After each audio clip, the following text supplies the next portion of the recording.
to the short-term urgency to act and to support Ukraine, but also to address the long-term need to take on more responsibility for our own European security. On Saturday, we also agreed a new £2.2 billion loan for Ukraine, backed not by the British taxpayer, but by the profits from frozen Russian assets.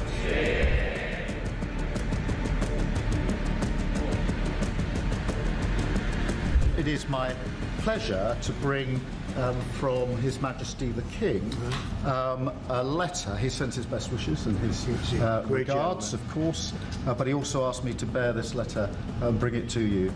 So can I present the letter from the King to you? Thank you very much. Am I supposed to read it right now? Yeah, please do. I will do. I've got to tell him what your reaction is, so I need to know. I need to know. He is a great gentleman. A great, great gentleman. He said he thinks the war's going to go on for a long time, and he better not be right. Well, I just think he should be more appreciative, because this country has stuck with them through thick and thin. We've given them much more than Europe, and even more than us, because as you know, that's right there, that's the border. What kind of diplomacy, JD, you are speaking about? What do you mean? I'm talking about the kind of diplomacy that's going to end the destruction of your country. Yes, but if you are Mr. not President, strong... Mr. President, with respect, I think it's disrespectful for you to come into the Oval Office and try to litigate this in front of the American media. You're gambling with the lives of millions of people. You're gambling with World War III. You're gambling with World War III.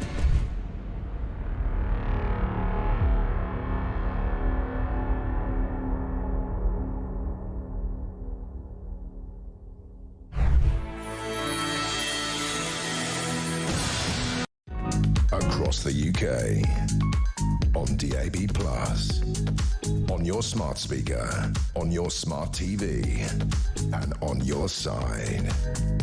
This is Talk.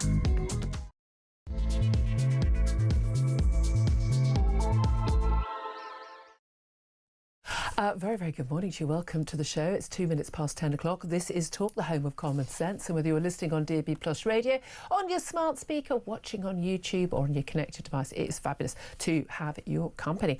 Lots coming up. I mean, it's a huge, huge, huge news day. Whether any of it will actually lead to, anything useful happening that we're going to be happy about, I'm intrigued to know. But coming up in this hour, Keir Starmer has been hosting more than 40 countries in London for a border security summit today as he pledges to lead a global crackdown on illegal immigration. It never ends, doesn't it? But this is all about everyone working together, going all the way back to the countries where people are actually coming from, or the countries they cross, and all working together. The PM is urging nations to unite behind a new approach to smash smuggling gangs with greater intelligence sharing amid record levels of channel migrants, which, by the way, even though we've actually seen the highest number of channel migrants in the January, February, March period in any year, Yvette Cooper, the Home Secretary, says it's just down to the weather. But ain't that the point, that actually they're not in control of this, and it's entirely down to the smuggling gangs and the weather and nothing that they do. And until you do actually tackle the issue of the pull factor, they're still going to want to come here, are they not? Plus, we're going to be talking about Two-Tier Tuesday, which comes in tomorrow. Now, added to that, news story, ethnic minority criminal suspects have been given priority for bail by judges under a new two-tier justice guidance. These were drawn up by the Ministry of Justice. This comes as the Justice Secretary, Shabana Mahmood, plans to change the law to override the two-tier justice guidelines drawn up by the Sentencing Council, supposedly an independent quango, come into force tomorrow, which could see pre-sentencing reports and therefore very likely lower sentences for people who come from various religious, ethnic, cultural, whatever they are, communities. Oh, yes, and people claiming to be trans. But there we are. Plus, Donald Trump says he is, I'm going to slightly misquote here, peed off with Vladimir Putin. He's threatened new sanctions against Russia, effectively secondary sanctions. Basically, if you buy Russian oil, hello, India and China, you're going to face huge sanctions on everything you sell to the States. Oh, might that actually move them to pay attention to that issue? This after the Russian dictator demanded that Volodymyr Zelensky of Ukraine was replaced with a transitional government as the price for peace talks in Ukraine. Oh, do you think Donald Trump is finally waking up to the fact that you can't trust Putin? Absolutely fascinating. Anyway, I can't wait to hear your thoughts on all of that. Great also to welcome commentator Sam Armstrong to the show. Very good morning to you. Good morning. Just as we came on air, to say some absolutely smashing breaking news coming in from France. Marine Le Pen, the leader of the National Rally Party, of course, which is the largest party in the parliamentary elections, the snap elections called by Emmanuel Macron last year. She has been found guilty of misusing public funds. She faces a possible ban from standing for French political office. She and 8 MEPs from her party were found guilty of embezzling EU funds to pay party staff in a Paris court in the last few moments. Now, sentencing expected later today. The prosecution have asked for Le Pen to be given a 5-year jail sentence, but also, crucially, an immediate 5-year ban on holding public office. This crucially would prevent her from running to replace Emmanuel Macron in 2027 in the next presidential elections. Now, Emmanuel Macron would not be standing in that, but she has seen an increase, a really very solid increase in her votes in the number of elections she has stood in over the years. Very likely that she could win that presidential election, depending on who she is running off against, if she gets into presidential runoff, as she has the last couple of times.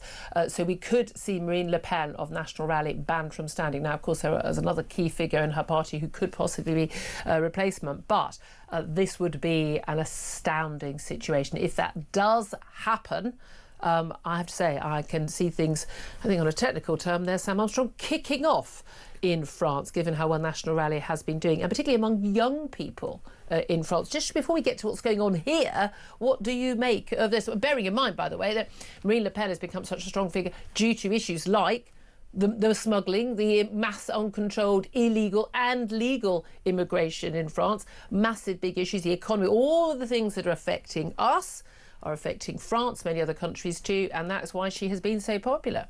Yeah, well, the first thing is to say that there are really, really quite complicated rules about what you can and can't spend money on as an MEP. And the suggestion here is that she's taken money as an MEP, spent it in a way that was more party political than parliamentary. And that's a technical thing about which we or anybody else commentating on this today, frankly, knows very little. And it's just one of those complicated things. She could be in the right, she could be in the wrong. This court says she's in the wrong.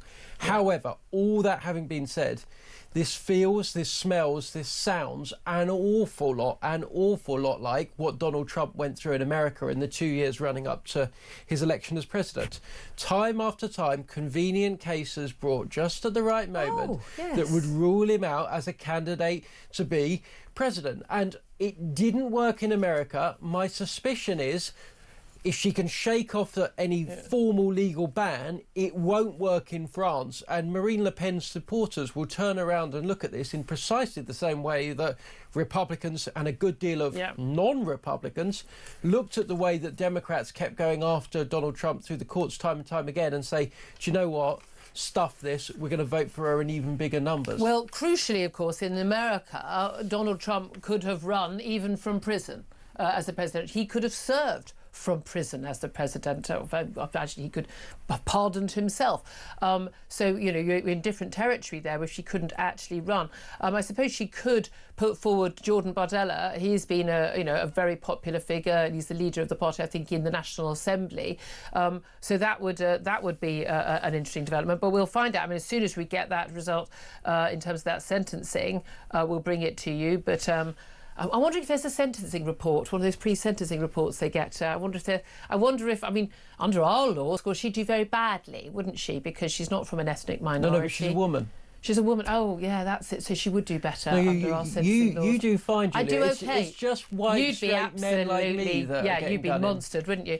So we'll get on that. I'd love to hear your reaction on Marine Le Pen, because I have to say, I don't see a lot of Marine Le Pen supporters. I don't see people on any side taking this well. But bearing in mind, of course, if it was someone on the left who this was happening to, and if the personal leader on the left was banned from standing, and there were riots on the streets, as there often have been left-wing riots on the streets in France, you know how the BBC and everyone would report it. It's going to be very different how they report it. It's going to be Southport riots scenario, isn't it, this time round, if it is trouble on the streets. So we'll wait and see what happens there. Do get your thoughts in on that, but I particularly also want to hear from you. Again, one of the biggest issues going on in French politics is one of the biggest issues in British politics. statistics, which is uncontrolled mass illegal immigration as well as mass legal immigration. But Keir Starmer has been hosting an international border security summit today, some representatives of some 40 countries attending. He says he's going to smash the smuggling gangs, keeps talking about that. Want to know, will his global crackdown work? Tell us why it will, tell us why it won't. Give us a call, 0344 499 1000. Text the word talk to 87222. Text us, we get in touch on X at talkTV, sorry. Calls are charged at the national rate. Text costs £1, standard network rate message. But I say, love to hear your thoughts on Marine Le Pen or anything else that we are talking about today. But Sam, let's just go to that summit. I mean, yet another summit. I mean, God, that man loves the summit. But this is such a mainstream, whether it's Labour or Tory party thing, which let's have another summit. Let's get more people in the room to talk about what we can do. Everyone knows what you need to do. You need to stop people travelling from their countries in the first place, getting on the boats, for us, getting on the boats at Calais. And then when they get here, you need them to be returned immediately or have such a miserable existence here that or turn somewhere else that they wouldn't bother to come. You need to lose the pull factor. Fundamentally, the pull factor is the thing we have most control of. The push factor is a lot of these people coming from basket case countries, whether it's economically, politically, civil war, famine, what dictators, whatever it is. There is always going to be the push factor. It's the pull factor that we've got control of. And there still seems to me to be no real urge to do that. Yvette Cooper blaming the weather for the record number of small boat crossings. Hilariously, the Prime Minister has already said this morning that he believes. He said it's beginning to bear fruit. He said their policies. I mean, you've had the highest number of people coming across the Channel in the first 3 months of the year ever. But it's not beginning to bear fruit, is it? No, like basic numbers. We are 43% higher in terms of number of illegal migrants getting to the UK than we were this time last year. It's the highest year ever. And since the election, and if you run it from the election onwards, crossing numbers are up 30%. So Keir Starmer's dividend is 30% more illegal migrants staying in hotels on the streets of Great Britain. There is no debate. There is no room for manoeuvre around that. Those are the realities on the ground. Yeah. And there is a clear reason for that. We did have something, a smidgen, an iota of a deterrent in the Rwanda scheme. It wasn't working yet, but it could have worked in the future. And some migrants were scared of that. Do you remember we saw some of them running off to Ireland where they thought they would be safe from that? Now, the Tories... Can I just say, tee-hee-hee? Given how Ireland tried to stuff us on Brexit. Oh, well. Quite right, too. Sorry, but, But the Tories were pathetic and weak and just lackadaisical in how they were getting that policy to work. And they wouldn't do what Rishi Sunak, I think, has now conceded that he had to do, which was to pull us out of the ECHR, to stop our human rights laws blocking this and to get that scheme working. But Keir Starmer, literally his first act in government is to cancel the only deterrent that we had. So is it any wonder that more and more migrants, and he can fly around the world, he can shake as many hands as he likes, but unless and until it is the reality that if you turn up on the shores of Dover, you're going back across the Channel to France, people will just keep coming. And why? Why wouldn't they? We are a shining city on a hill. People around the world want to come here because they see us as a soft touch. They see that you're going to get put up in a hotel. They see you're going to get benefits or jobs or whatever. What's not to like? Unless you do something about the fundamental factor, it's just going to keep happening. I mean, my thing is, again, I still come back to Rwanda and that ridiculous thing. Again, in principle, the elected government of this country will have to make laws on these things without being blocked by activist judges who all meet together for the same Islington dinner parties. However, Rwanda was not what Australia did. In Australia, when they had the boat problem, they literally stopped people from ever touching foot on Australian territory. No one ever made it. That was it, end of. Once you got people here, and the thing is, you might think, oh, they're living in hostels, they're only on £30 a day. What, after the room and food and how do you think they were living when they were on the beaches of Calais? They were living in makeshift tents being cleared by the police on them. How do you think they were living back in their home country? What we offer is so much better than the life they have. We may not be feeling much love and admiration for our country right now, but relative to much of the rest of the world, we're still doing okay. And it's balderdash. Every single one of these migrants is making up the ranks, the cadres of delivery drivers for all of the food takeaways that people, especially in London, love. They all allow you, all of these apps allow you to set 5 sub-drivers that you certify illegally to work in this country. It's a total scheme. It's a total con. Everybody knows what's going on. And these migrants are raking in hundreds, if not thousands of pounds a week from servicing these apps. People in London are very happy that they no longer have to go out and get their shopping because they can summon a migrant to do it on their moped for them.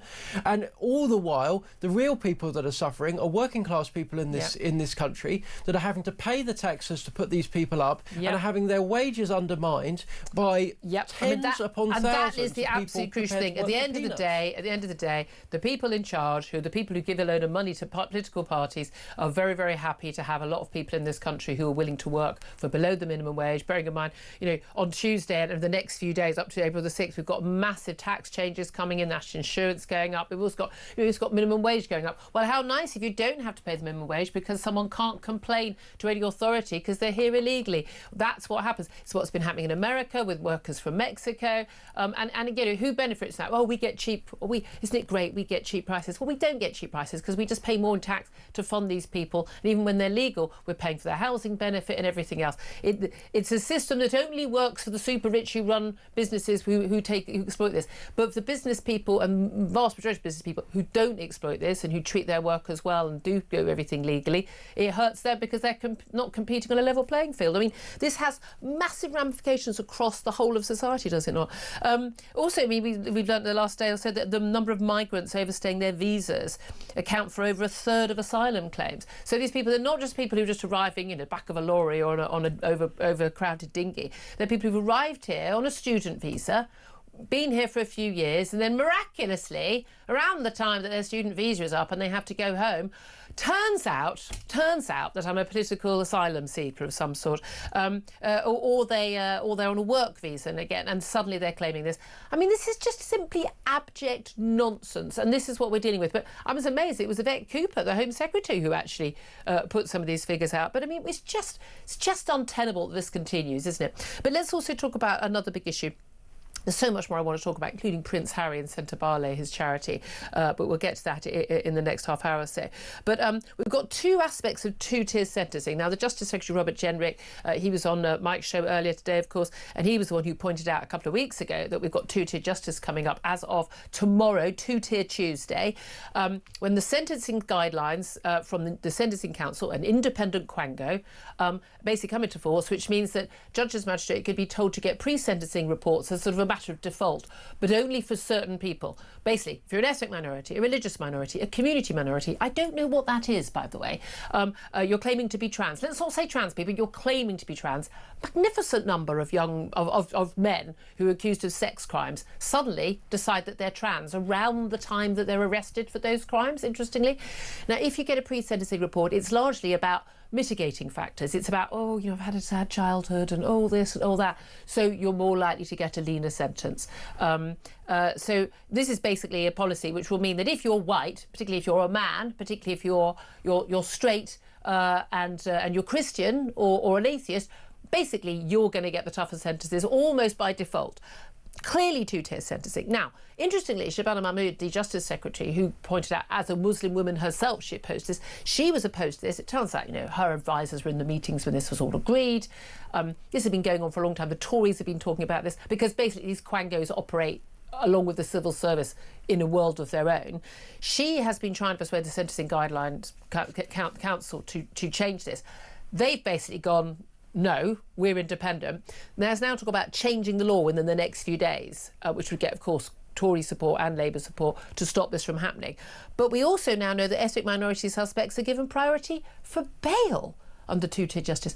Why on earth does the colour of anyone's skin or their religion or any other factor have any bearing on whether or not someone should get bail or whether or not someone should be sent to prison for a long time?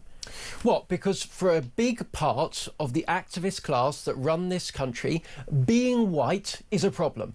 We talk about the problematic nature of whiteness. We talk about how we need to deal with that, to tackle whiteness. People in this country are told that they can be and are encouraged to be, and it is virtuous to be, racist towards you, towards me, towards anybody that has the misfortune of having been born with white skin. These are people that started hating our country. They went on to hating our institutions. And having got rid of them, they just hate the people that live there. And the worst thing of it all is who pays for these people, who subsidises them, who keeps them in the lifestyle to which they've become accustomed at fancy North London dinner parties. You do. I do. Everybody listening to this station does. Yep. It's disgusting, it's disgraceful, and it's gone on for too long. And now we have a situation in which everybody has agreed, this is wrong, this is outrageous. The Justice Secretary of Great Britain and Northern Ireland has said this needs to stop. These people have put two fingers up to her. They've said, no, we're not doing it. Unelected, unaccountable sentencing council. Half the people on this council are precisely the sorts of people you look down their bios, they're exactly the people you think they'll be.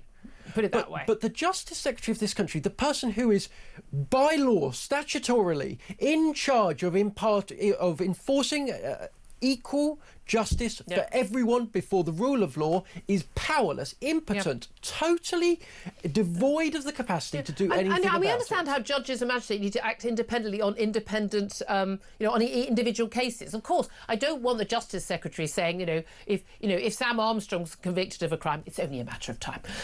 This is the sentence he should have, as opposed to someone else getting convicted of the same crime. But that's not what we're talking about. But the sentencing guidelines, by definition, should be set by democratically elected, accountable people in Parliament. I may not agree with a lot of the MPs, but they're democratically elected, and that should be the fundamental basis of it. The fact they've got themselves into this mess, by the way, the fact that a lot of this stuff did happen under the Tory lot as well, it's a fair criticism. But this just is so untenable, and two-tier Keir is bad enough already when we saw what happened with Southport. We've seen cases again exposed over the last few days, showing clear difference in policy. And it's very, very interesting. Look, there are clearly backgrounds to people's, criminal activity. If you grew up in a nice home with mum and dad there and both working, the odds of you getting involved in crime is pretty darn low. And yet a lot of kids are coming from a very bad situation. If your dad was a drug dealer in and out of jail, and mum's a heroin addict as well, I think your chances of going on the straight and narrow are pretty hard, and I think we need to have some empathy and give you help. I really do believe that. But I don't think that's got to do with someone's race or someone's religion. I find that utterly prepared, and certainly not whether or not you're a man and you choose to wear a dress. But there we are. Love to hear your thoughts on all of this. Give us a call, 0344 499 1000. Because the extraordinary thing about this is, if you did get convicted of a crime, if you were charged with a crime, this would affect you, whatever your race, religion, creed, community, minority. I don't know what this is, but apparently it is a thing in our sentencing guidelines. And we just need to stop this because, frankly, it's against every principle of justice as far as I'm concerned. But I'd love to hear from you. Give us a call, 0344 499 1000. Do get in touch about this global crackdown on the smuggling gangs, about two-tier justice. I know we'll talk about that a lot tomorrow when it comes into force. But also Marine Le Pen, National Rally leader, found guilty in an embezzlement case. Part of the punishment could be not just a 5-year jail sentence, which is what the prosecution are asking for, but also preventing her for 5 years from standing for public office. That would mean she couldn't run in the next presidential election in France in 2027. How will her supporters react? Your thoughts on that? Give us a call. This is Talk, the home of common sense.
I was on the 24th, 25th floor, and one of the cleaners of the building said, "Run now, go, go, go." And, you know, debris was falling. It was very scary. I mean, when you're at that height, you actually start to think, am I going to get down in time? So it was very scary. I ran to the bottom, to the ground floor, like thousands of others.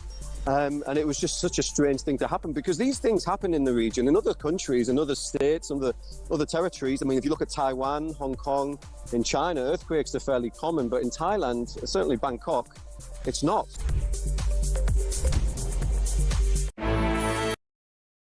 Across the UK, on DAB+, on your smart speaker, on your smart TV, and on your side.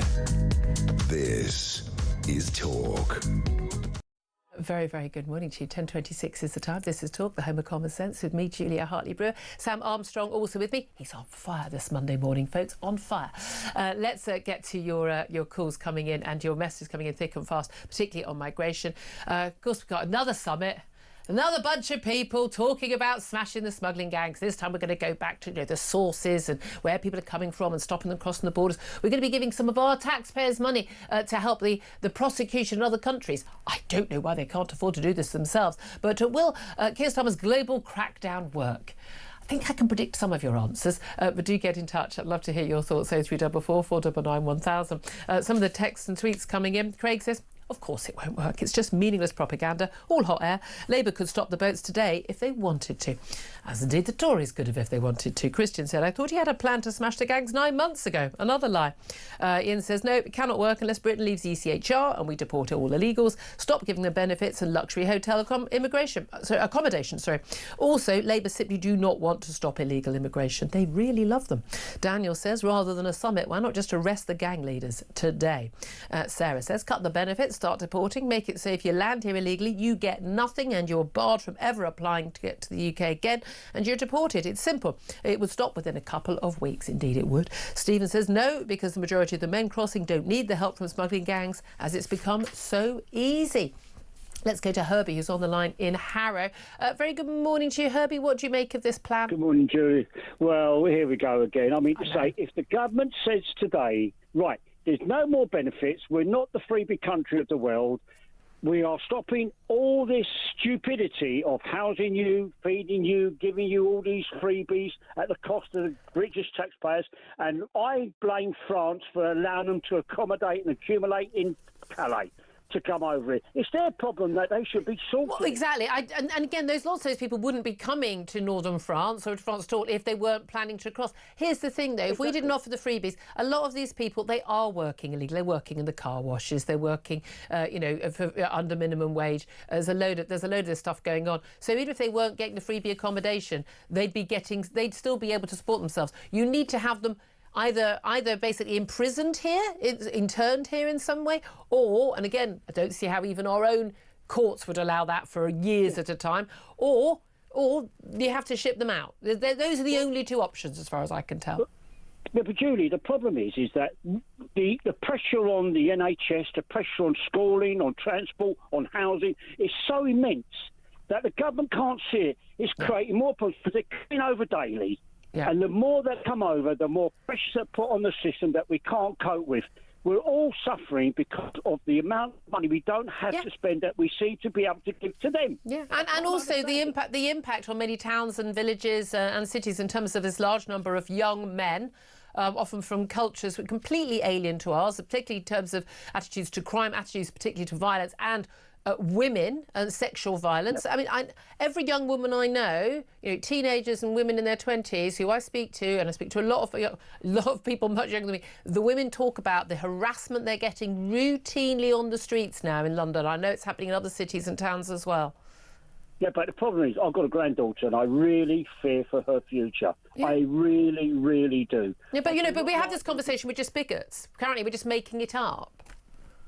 No.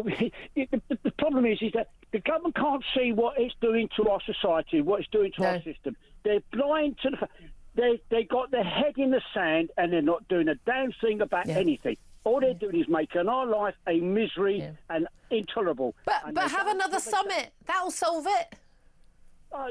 Do you know, Julia, I cannot believe that we've got a government that really doesn't care about the British people anymore. Yeah, but that said, the Tories talked a good game, but I'm not sure they I mean, again, I'm a believer in you judge people on what they actually do rather than just what they say. And if you don't do the stuff you said you're going to do, I have to assume you were lying to me. I'm sorry, that's how I think of these things.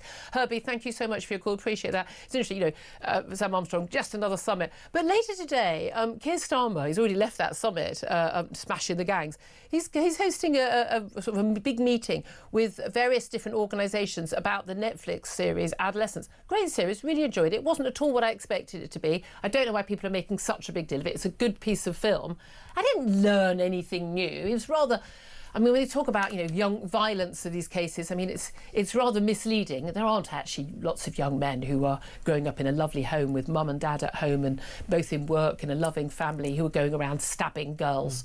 I'm sorry if I've ruined the plot, everybody. That really isn't, and particularly white boys, interestingly, if you actually look at the crime stats, it's rather unrepresentative. But the idea that he needs to host a summit or any sort of meeting about something that was on the telly, I mean, there's nothing new in that document. Anyone who's been paying attention, and someone who is a director of public prosecutions should probably know about these things, wouldn't be surprised by anything at all in that meeting. Why is a sensible government? Why is a government that's supposed to be doing having a meeting about a telly show? Look, this is not a functioning country anymore. I've literally come to this conclusion. We live in a circus, right, in which our country is actually governed by people you've never heard of, that sit in offices you don't know where they are, doing things that you've got no idea they're doing, and presiding over the steady deterioration of the living standards, of wages, of our economy, of everything. And from time to time, we are provided with entertainment, and it's literally just entertainment, from politicians pretending that they run the country, who pop up, they hold so-called summits, put out press releases and all the rest of it to make it look like they're doing something. They're not. We know they're not. They know they're not. We live with the reality. It's just a farce. I know, it really is. It's so insulting. It really is. There are lots more calls coming in. I promised to get some more calls in the next hour. We're going to take a little moment now to find out how you could be in with a chance of winning Oasis tickets at Wembley this summer, plus £10,000. How do you fancy winning tickets to the hottest gig of the century? Here at Talk, we're giving you the chance to bag yourself a pair of tickets to Oasis at Wembley this summer. Plus, we're giving away a whopping 10 grand and putting you up for the weekend in a London hotel. All you need to do is text the word prize to 83338 and you're in the draw. Alternatively, you can enter by post. Once again, all you need to do is text the word prize to 83338 or you can enter by post. Good luck. 18 plus UK excluding Northern Ireland. Enter by text for £2 plus one standard network charge by 11 p.m. on the 7th of April 2025. Or post your name and number to Oasis Competition, PO Box 3190. Colchester CO2 8GP to arrive by 5 p.m. on the 10th of April 2025. Full terms and conditions at talksport.com. This is a News Broadcasting Network promotion. Very good luck with that competition, folks. It's 10:34. Let's take a quick break. Up next, going to be talking about migration. We're going to also be talking about Donald Trump lashing out at Vladimir Putin. That's all coming up. This is Talk.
across the UK.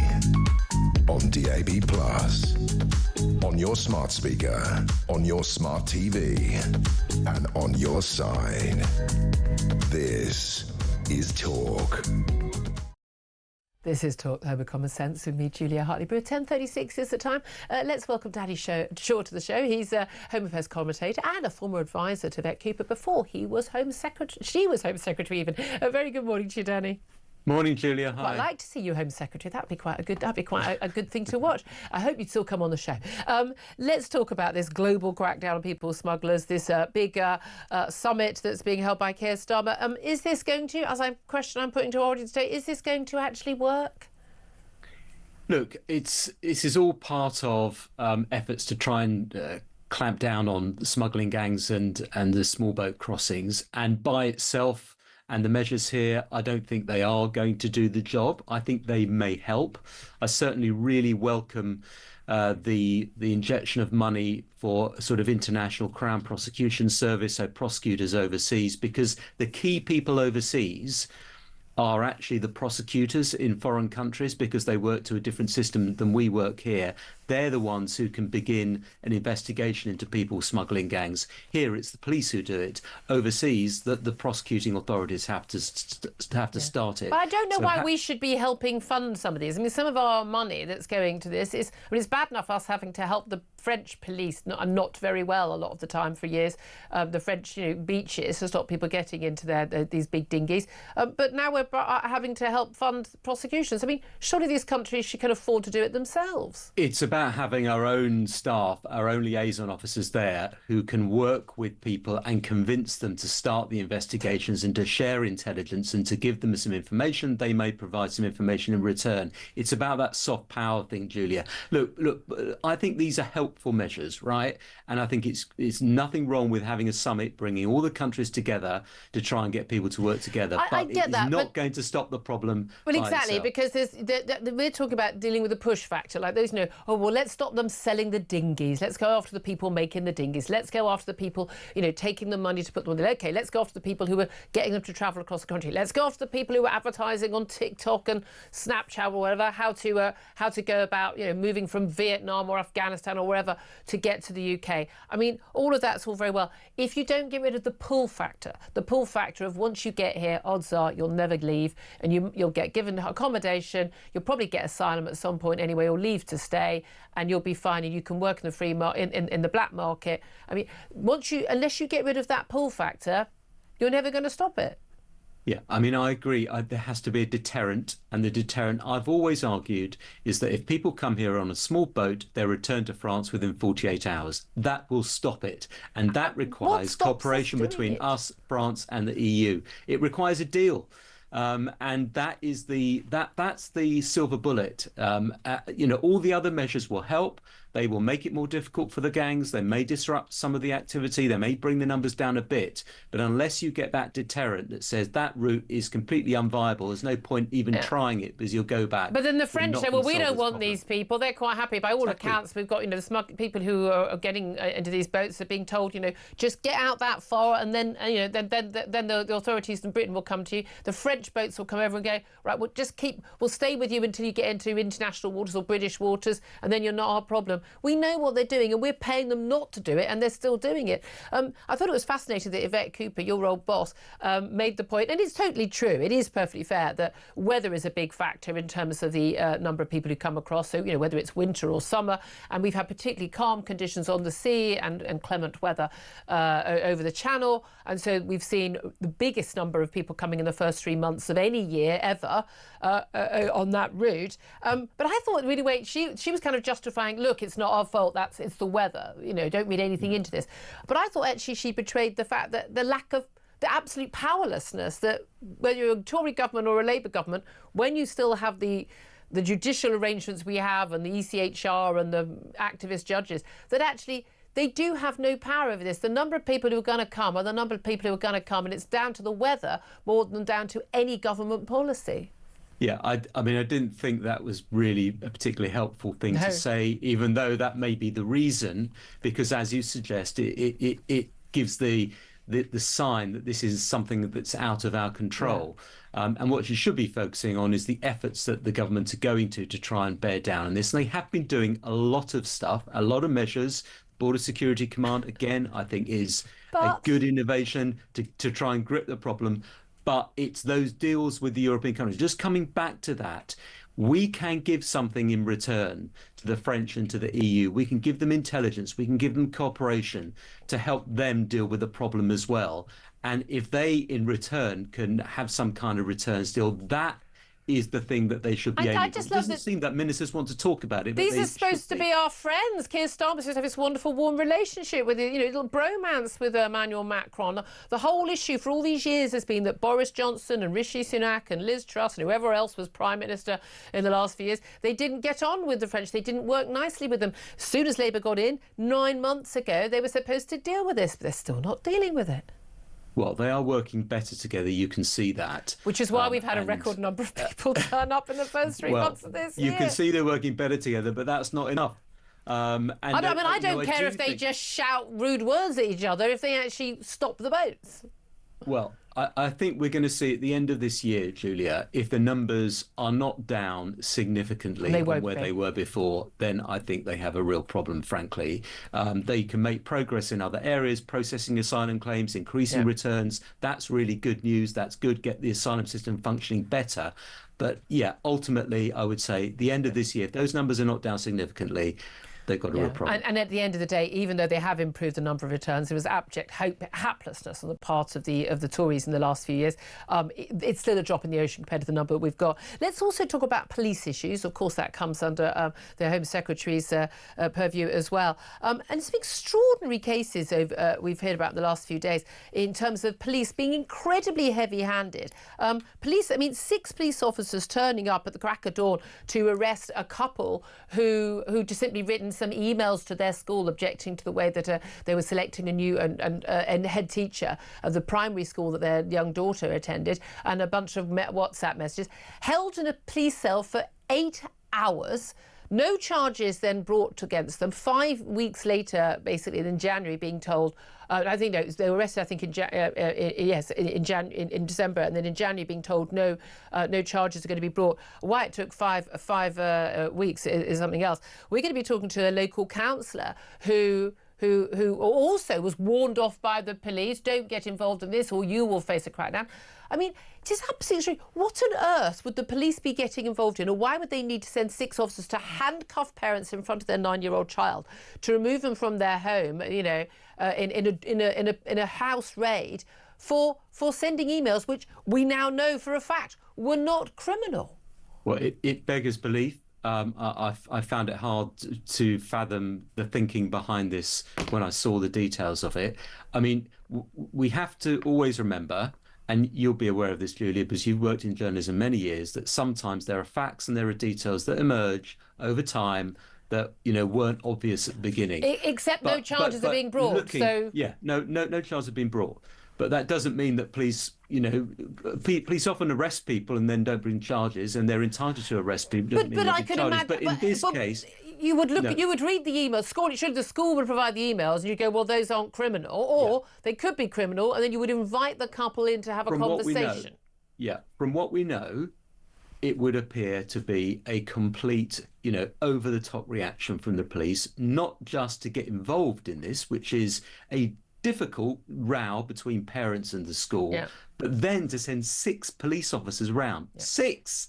Not even, if you wanted to interview the person, question them, invite them in for an interview at the police station. Look, we've had these concerns. I mean, that perhaps is at the minimum of what they, the maximum of what they should have done, I should say.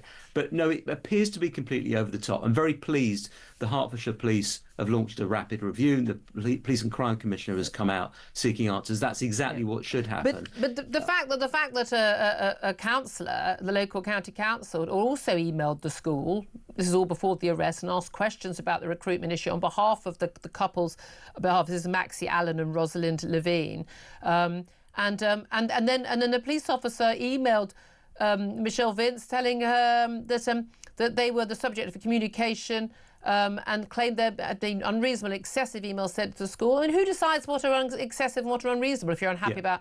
And it says if you continue to email the school, you may find yourself liable to being recorded as a suspect in a harassment investigation. I mean, an elected official seeking to represent a local person, sending an email asking, can I get involved? Can I help? Sort of emails, being threatened with, by a police officer. This is outrageous. Yeah, I think even the MP, Oliver Dowden, was also he was on the email chain, so he may also have been implicated. Look, I think there's a huge amount of inexperience in policing at the moment, and I can only think that there aren't the wiser heads in Hertfordshire Constabulary who just say, hold on a minute, what are we doing getting involved in this? Why are we sending 6 officers round? I think a lot of experience, a lot of people who would have urged restraint have gone from policing, and that someone's being overzealous and is really worried that if they don't somehow get involved, that they're going to be wrapped over the knuckles. I'll tell you what, there are an awful lot of people who are responding to that story over the weekend, pointing out that they'd been burgled, they'd been threatened, they'd had, a clear crime that had taken place.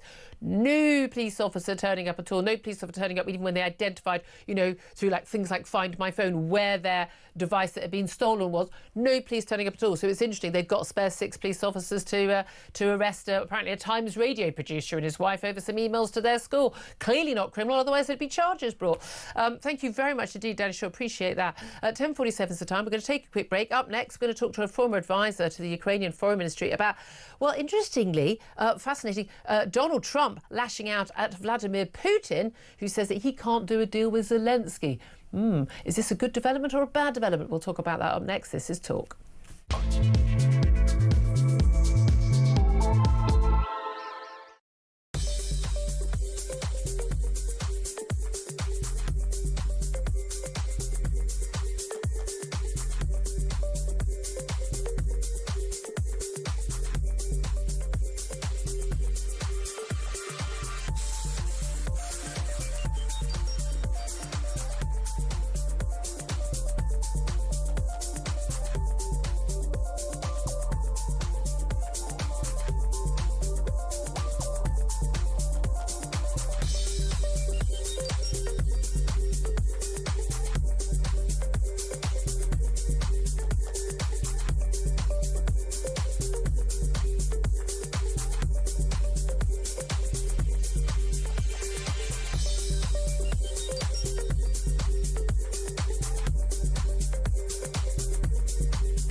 The disaster of Disney's remake of Snow White. There it is, Rachel Zegler. Not particularly Snow White, is she? Go woke, you go broke. This is a movie that cost $283 million to make.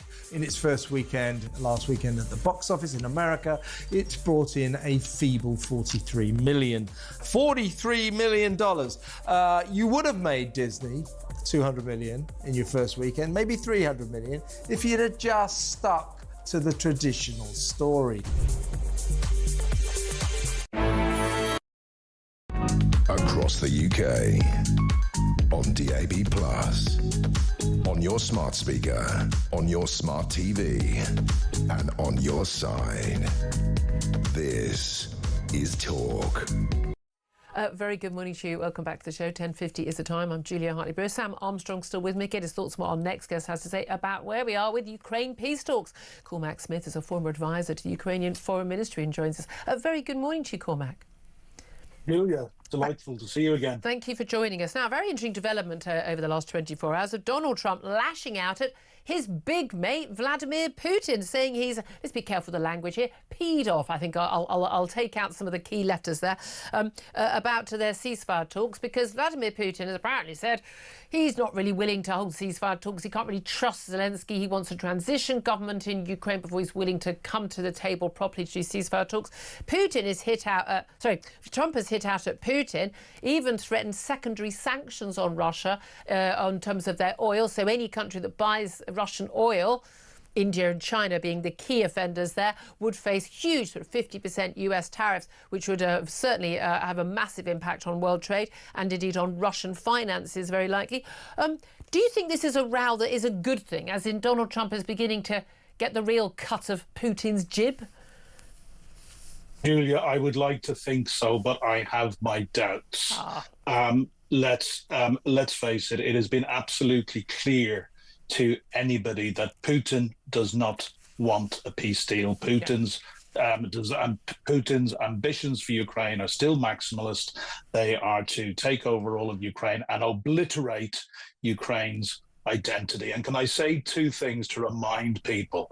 There are two reasons and two reasons only, and I've been saying this since January 2022, that Putin wants to do this. One, they're the greatest threat to his kleptocratic mafia regime is a successful, democratic, thriving Ukraine on his doorstep, because that will really fuel his own people at home. And secondly, as Donald Trump seems to want to do now, he covets the potential great wealth of Ukraine, both its breadbasket status and also the rare earth metals that lie under Ukraine's black soil. So,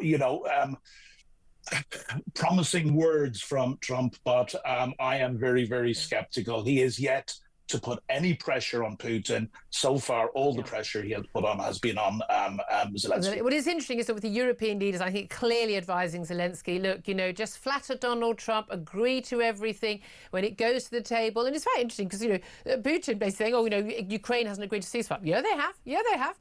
And at that point, you expose that Putin is the problem. He's the one who doesn't want peace. Whereas a few weeks ago, months ago, so we had Donald Trump saying it was Zelensky who didn't want peace. Well, of course he wants peace, but its question is at what price? That's the key thing here. But it's interesting, Vladimir Putin criticising Zelensky, Donald Trump saying, questioning Zelensky. Well, of course, he called him a dictator only a month or so ago. But interestingly, it looks like this mineral deal is not going quite as it was seen. But again, obviously Zelensky's holding out, doesn't mind doing the mineral deal if he has to, but only if he gets some sort of security guarantee, which is still not forthcoming.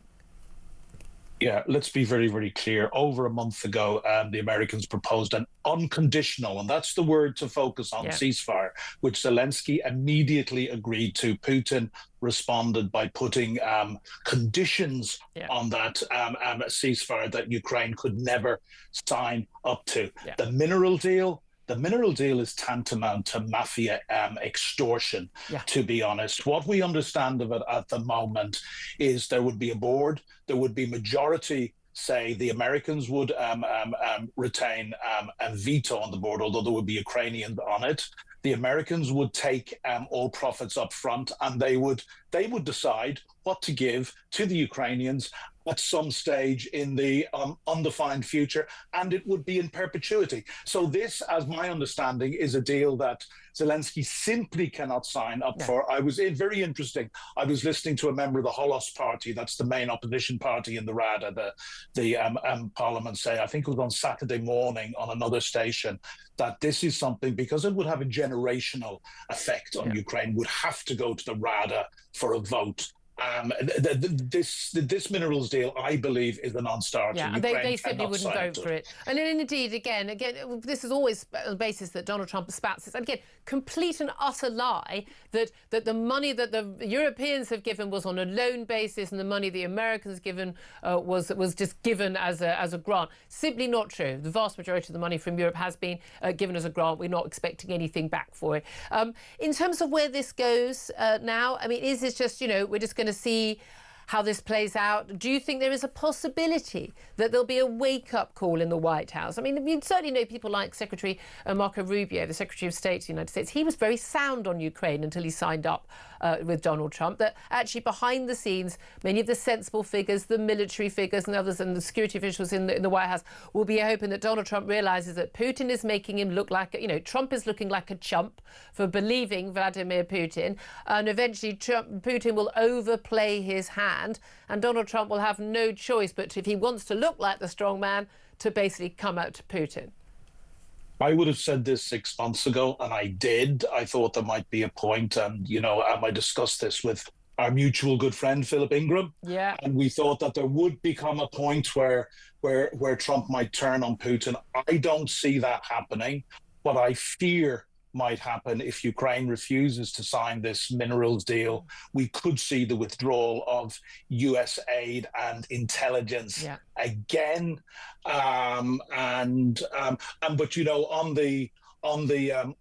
on the funding, it was never a loan to be paid back. No. His $350 billion is a complete lie. The best audited figure is $119 billion, of which over 70% has stayed in the US economy. Europe, by the way, combined, has given more than the United States. Yeah, absolutely. And again, it's the fact that these things are just spouted again and again and again. They're simply untrue. Really appreciate you joining us. Fascinating to see what comes of this. Cormac Smith, a former advisor to the Ukrainian Foreign Ministry. I'm Armstrong, listening to all of this. Do you have any hope that Trump is going to basically have to eventually realise that Putin is playing him? Was Putin overplaying his hand? Yeah, I'm a bit more optimistic than Cormac. Like, Putin is a guy that if you give him an inch, he'll take a mile. In this case, Donald Trump has offered him 200 miles of Ukraine, and he's demanding the whole entire country and all of Eastern Europe with it. Now, Donald Trump knows he can't sign up to that deal. He knows, and he's seen Biden's totemic disaster of the collapse in Afghanistan, and I think he'll be haunted by this. So he will have to start drawing the line somewhere. And the one thing I would say about Donald Trump is he's always been able to pivot. And I mean, as a moment, I mean, genuinely, he could do it in one meeting. Yeah, and the thing that might trigger him is not the sort of rational thing that would trigger anyone else. So, but if he's a laughing stock on the world stage, which he is on this for many, many people. I know the MAGA right, which he's, the stuff he sees on Fox News, is also like, oh, you're so right, Donald Trump. With the rest of the world is going, this is crazy, and he is a laughing stock. I think the mockery for him believing this man. I can cope with him if he does have some clever 4D game of chess going on. That's great. It is, this is his cunning ways. I just don't think. I think he genuinely thinks they've got some sort of friendship, and he can trust this guy. I mean, he's been wrapped around Vladimir Putin's little finger. I mean, I think it's embarrassing. At the point when he realises this, and other people point it out to him, if anyone's brave enough to do that, then he could change. Those secondary sanctions, that would have the biggest single impact, wouldn't it? Because all the time when we're, not buying Russian oil and Russian gas in Europe, and particularly hit countries like Germany, India and China have been buying it at cut price rate, funding the Ukrainian war. So if they then get hit with massive sanctions on selling goods to the US, they're going to see, start questioning that. That could actually hit his war effort. Yeah, absolutely right. And it will put the lie to how much Biden did, which he never went there, never did that. There. On the other hand, Donald Trump can't put tariffs on everybody all at once, all of the time. Well, so he's going to have to make some choices. Those tariffs coming in this week, of course, it's going to be absolutely fascinating. There's so much more to talk about. Do stay tuned. We've got so much more to cover, including Prince Harry and his Centre Barley charity. What is going on there? More on tackling migrants, more on two-tier sentencing coming in tomorrow. This is Talk. We are the home of common sense. I'm Julia Hartley-Brewer.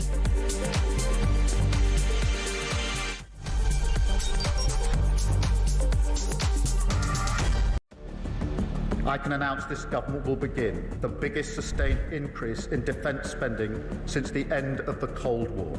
Yeah. We will deliver our commitment to spend 2.5% of GDP on defence, but we will bring it forward so we reach that level in 2027. The answer from European capitals has been as resounding as it is clear. We are in an era of rearmament.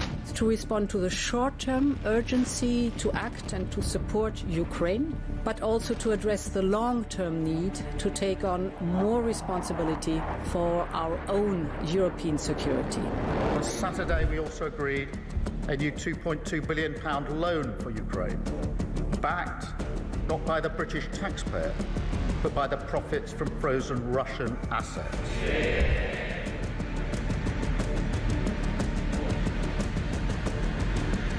It is my pleasure to bring from His Majesty the King a letter. He sends his best wishes and his regards, of course, but he also asked me to bear this letter and bring it to you. So can I present the letter from the King to you? Thank you very much. Am I supposed to read it right now? Yeah, please do. I will do. I've got to tell him what your reaction is, so I need to know. I need to know. He is a great gentleman. A great, great gentleman. He said he thinks the war's going to go on for a long time, and he better not be right. Well, I just think he should be more appreciative, because this country has stuck with them through thick and thin. We've given them much more than Europe, and Europe should have given more than us, because, as you know, that's right there, that's the border. What kind of diplomacy, JD, you are speaking about? What do you mean? I'm talking about the kind of diplomacy that's going to end the destruction of your country. Yes, but if you are not Mr. President, with respect, I think it's disrespectful for you to come into the Oval Office and try to litigate this in front of the American media. You're gambling with the lives of millions of people. You're gambling with World War III. You're gambling with World War III.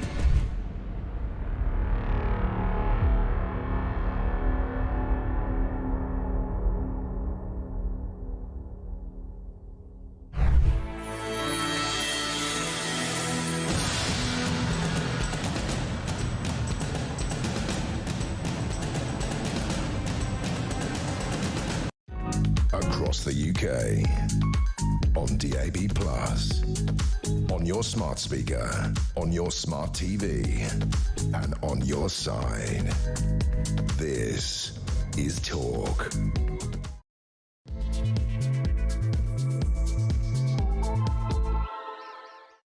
This is Talk, the home of common sense, with me, Julia Hartley-Brewer. It's coming up 3 minutes past 11. Thank you so much for your company, whether you are listening on DAB+ radio or listening on your smart speaker, watching on YouTube or watching on your connected device, whichever one you haven't tried, have a go at that. Brush my hair and everything. Sam Armstrong put on a very smart suit. Conservative commentator who's come to join us today. Big Monday, sunny, beautiful day smile. Doesn't it make a difference? Oh, it so does. What a weekend of weather. I know.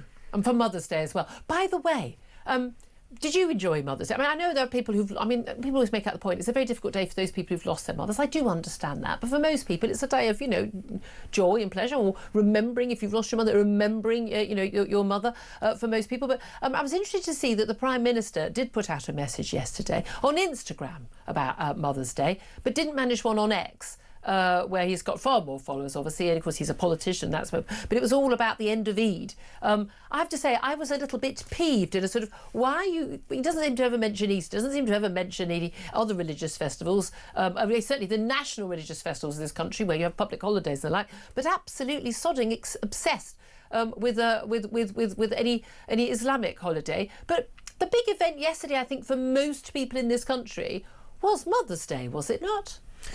Well, it's almost as if there's two tiers of celebrations in this country. Yeah, I mean, I genuinely was really quite irked by that. I don't mind him not sending a message about either. I just found it very, very, very bizarre when you're talking about a message that goes to a tiny minority of people. But by the way, Muslims are mothers too. So you're actually forgetting all the Muslim mothers in the country as well. I just don't know why politicians have to constantly bang on about religious festivals, particularly minority religious festivals. I mean, does he mark any significant days to the Scientology calendar? I don't know. Are they big Labour voters? Anyway, all very bizarre. bizarre, if you ask me. But anyway, coming up in the show, we are going to be talking more about other significant things, including the 40 countries in London for a border security summit today. I mean, we've got more than immigrants from more than 40 countries coming to this country as illegal migrants, but he's pledging to lead a global crackdown on illegal immigration. The Prime Minister is urging nations to unite behind a new approach to smash those smuggling gangs with greater intelligence sharing amid record levels of channel migrants in the first 3 months of this year. Yvette Cooper, the Home Secretary, has put it down to the weather, but that's kind of the point, isn't it? Actually, they don't have any say over any of this stuff. It's all fundamentally down to the weather, and smashing the gangs is never going to happen unless you actually stop the pull factor. You're not going to stop people coming. But I do want to hear from you on this. You give us a call. As Keir Starmer hosts that International Border Security Summit, will his global crackdown work? Tell us why it will. Tell us why it won't. I'd love to hear from you if you think it will. I mean, I think only Yvette Cooper and Keir Starmer are going to suggest that, or any of the other people who are on the gravy train of this, because there's a lot of people earning a lot of money out of this. So do get in touch. Give us a call, 0344 499 1000. You can text us on 87222. Get in touch on X at talkTV. Calls are charged at the national rate. Text cost £1. Standard network rate message. Also going to be talking about two-tier justice. It is a two-tier Tuesday tomorrow. Ethnic minority criminal suspects have been given priority for bail by judges under this new justice guidelines drawn up by the Ministry of Justice. At the same time as the Ministry of Justice and the Justice Secretary Shabana Mahmood are planning to change the law, literally bring a legal change in the House of Commons this week to override new two-tier justice guidelines drawn up by the Sentencing Council, an independent, unelected, unaccountable quango, that come into force tomorrow that would effectively see lower sentences for people if they are from ethnic, religious or community minorities, or people claiming to be trans. We do genuinely live in... They're so blatant about it. They're not even lying about it anymore. They're being open about it. We do have two-tier justice. Plus, we're going to talk about what on earth is going on with Centre Bali. That's the charity set up by Prince Harry in memory of his mother in southern Africa. The head of the African charity, co-founded by the Duke of Sussex, accused him of harassment and bullying at scale after he stood down last week. The Centre Bali charity's head, Sophie Chanduka, claims the organisation has been damaged by the toxicity of the Duke of Sussex's brand. Plus, ministers have called on the House of Commons to change its absurd expenses rules, allowing MPs to claim rental expenses for pets. I kid you not, this comes after Labour MP Taiwo Awatami claimed £900 on expenses as pet rent for her cockapoo Bella. The world has gone utterly, utterly mad. This is Talk. As I say, welcome to the home of common sense. We'll come to that a little bit later in the show. But Sam Armstrong, let's just come back briefly to this International Border Security Summit. I think we safely agree, a conversation in the last hour, nothing that happens in this summit is going to tackle the gangs.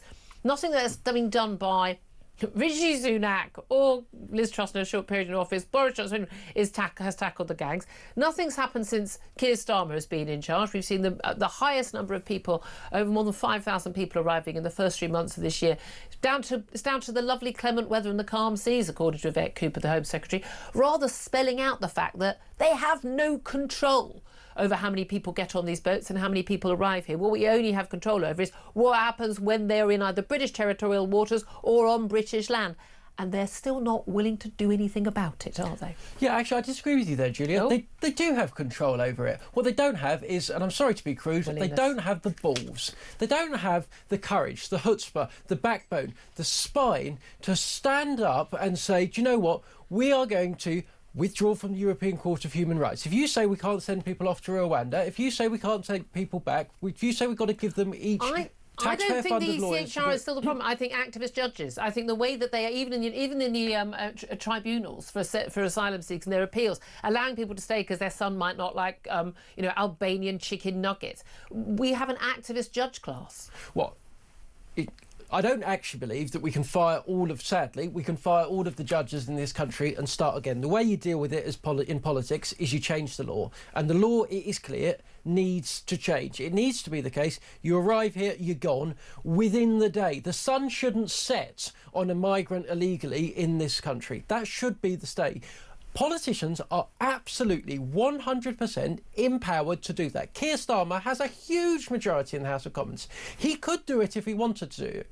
He doesn't want to do it. He's not prepared to stand up to his old mates in the League. Now, why is it, again, because I think this is the same issue with the Tories. I wonder why they didn't do it, because you saw they talked a good game on it and then failed to do it. Again, Boris Johnson talked a good game about taking back control and then basically agreed for it took 1.2 million people to come every year, 2 or 3 years, the Boris wave of legal migrants.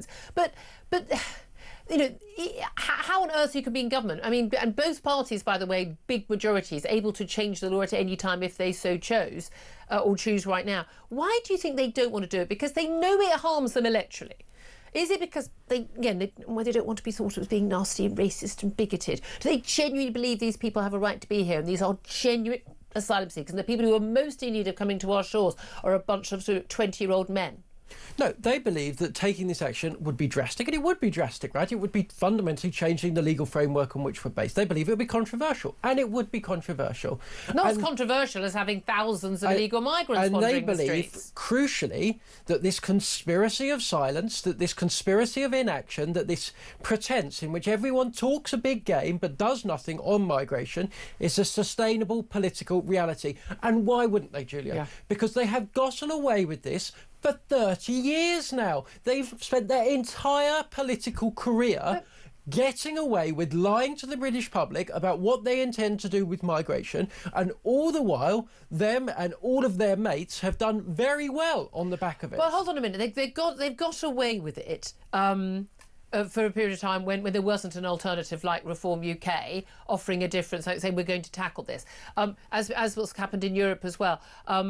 I have just breaking news. Just as we came on air an hour ago, we had breaking news that Marine Le Pen, the leader of National Rally, the woman who's been in the runoff against Macron twice for the French presidential elections, that she had been found guilty of embezzlement as an MEP of European Union funds, faced a sentence, a prison sentence, but also, crucially, being banned from running from office for 5 years. Just to let you know, breaking news, the judge has said that Marine Le Pen and her National Rally associates have been banned from running for office, bearing in mind that her party was the single biggest party at the last parliamentary elections, those snap elections called last spring by the leader Emmanuel Macron, which went obviously horribly wrong for him. He thought he kind of called the bluff of these parties. Now, the judge has not said for how long Marine Le Pen and her associates would be banned, or whether or not that would take effect immediately or not. We know that Marine Le Pen is going to appeal, hopefully in her view, to delay the ban possibly until after the 2027 presidential election, when she was expected to stand. Emmanuel Macron not standing for a third term. I don't believe I think constitutionally not allowed to. But we don't know who she's up against. But given how close she has come as the runoff candidate, proving her standing each time, the popularity she's seen growing around the country in France, particularly among younger people, very, very likely, highly likely that she could win that presidential election in 2 years' time. But if she is banned from running for elected office as a result of this embezzlement case, what happens then? Now, this is an extraordinary development, is it not, Sam Armstrong? And curiously, more significant for France than it would have been for Donald Trump. Now, this idea of lawfare being brought against candidates who say the wrong thing and think the wrong thing. She's been found guilty of embezzlement in the French courts. That is the judgment of the court. But we saw what happened with Donald Trump. Now, I'm of the view that those cases were perfectly legitimate to be brought against him, but the timing of them was clearly about stopping him running for office. But the American Constitution does not bar you from running for presidency, or indeed even being president, with a criminal record, or even from prison after being convicted. France actually preventing her from, because it's related to her actions as an elected official, possibly preventing her from standing. This could be extraordinarily significant for France, couldn't it? She was just on the precipice of taking over that country. Yeah. Liberals around the West have long proclaimed themselves as pure believers in the political system that they hold and they elevate above all else. Increasingly, they are beginning to appear, and it's just an appearance, but beginning to appear like the kind of tin pot dictators that we know of around the world. Oh yeah, there's a kind of politician that's threatening to overturn all of everything that we believe in, all of the things that we treasure, that's really popular. Oh yeah, just before they're about to run, we're going to convict them of embezzlement and we're going to ban them from running for office. I'm going to have to assume if the court found the case that this is the case. I have a funny feeling that if they did do this, that actually an awful lot of MEPs are doing it, but the case has been brought against them. I don't know. But crucially, it shouldn't really be for the courts to decide who can and cannot sign. That was my view on Donald Trump, which is that, if the American people want to elect somebody, even if he's convicted of these things, that's up to them. This was happening 2 weeks ago in Turkey, and we all knew and could feel it for what it was. I think it's always, if Erdogan does it, absolutely terrible. This is terrible. The independent, the opposition leader being banned from standing for office, that's terrible. If it's Turkey, we don't like Erdogan. But if it happens in France, then, it's completely different. I have a standard, which is let politics be about politics. If people want to vote for people, let them do that. And law should be about law, and everybody should be able to have faith in the law to know that you're going to get fair, equal justice. Not in this country anymore, but that should be the principle. When the two mix, it's always dangerous, it's always bad. There's been far too much of it, and the left have been pushing Let me let you know, the presiding judge in the French court, this is after actually Marine Le Pen had left the court, said that Marine Le Pen will receive a provisional ban from standing. We still don't know how long it will be. If it's less than 18 months, she can still run for the presidency because I think presumably there's quite a long run-up period for putting in nominations.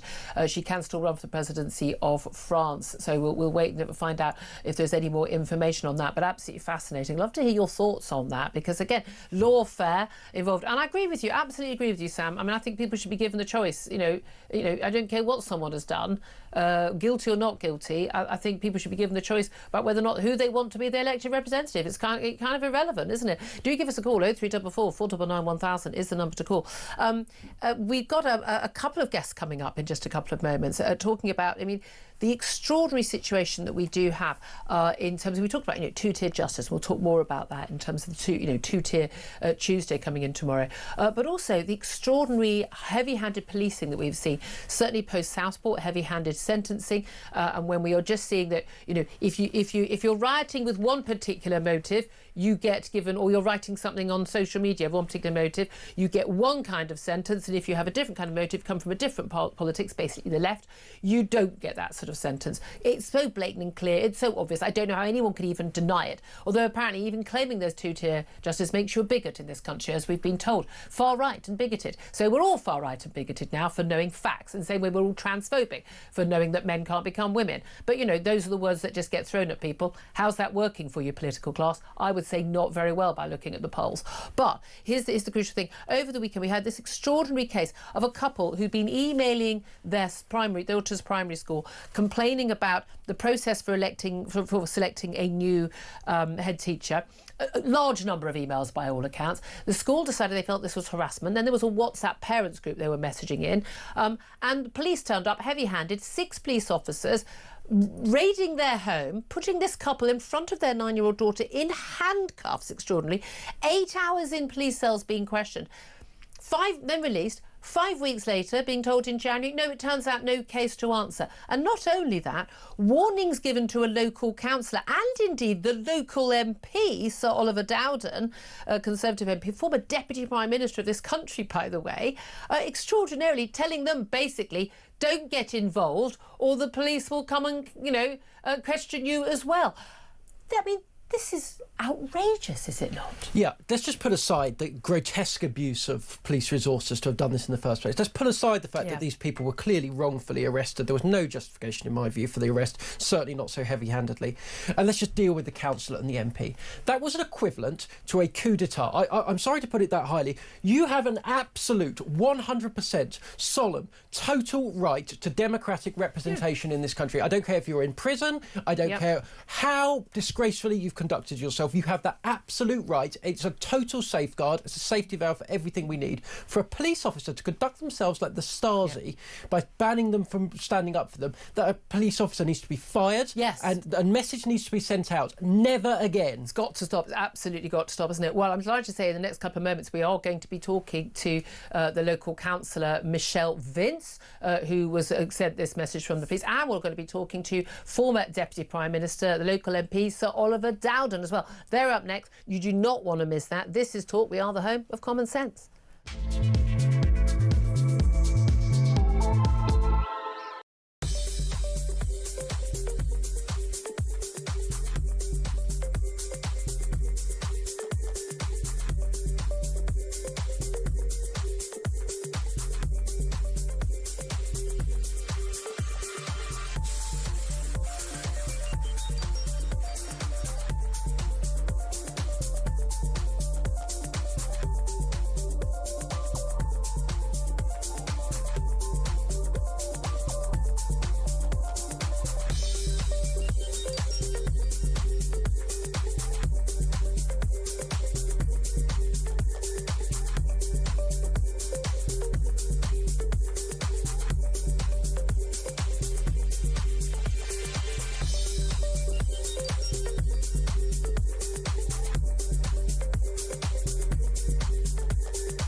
They're an intolerant, poisonous lot, these people, who want to push their progressive ways upon us all to the point where they are now so intolerant they are being prejudicial against those of us who are indigenous, were born here, raised here, have raised further generations, future generations, and trace all our ancestry back just about as long as you can imagine. I mean, I do find it...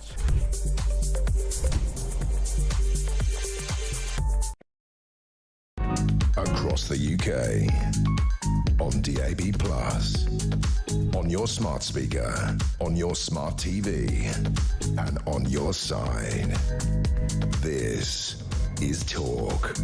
This is Talk, the home of common sense, with me, Julia Hartley-Brewer. Now, I'm sure you were as shocked as I was. Oh, should we be shocked, really, in this day and age, when we saw the extraordinary news about a couple who had been writing emails complaining to their local primary school about, well, how they were selecting a new head teacher.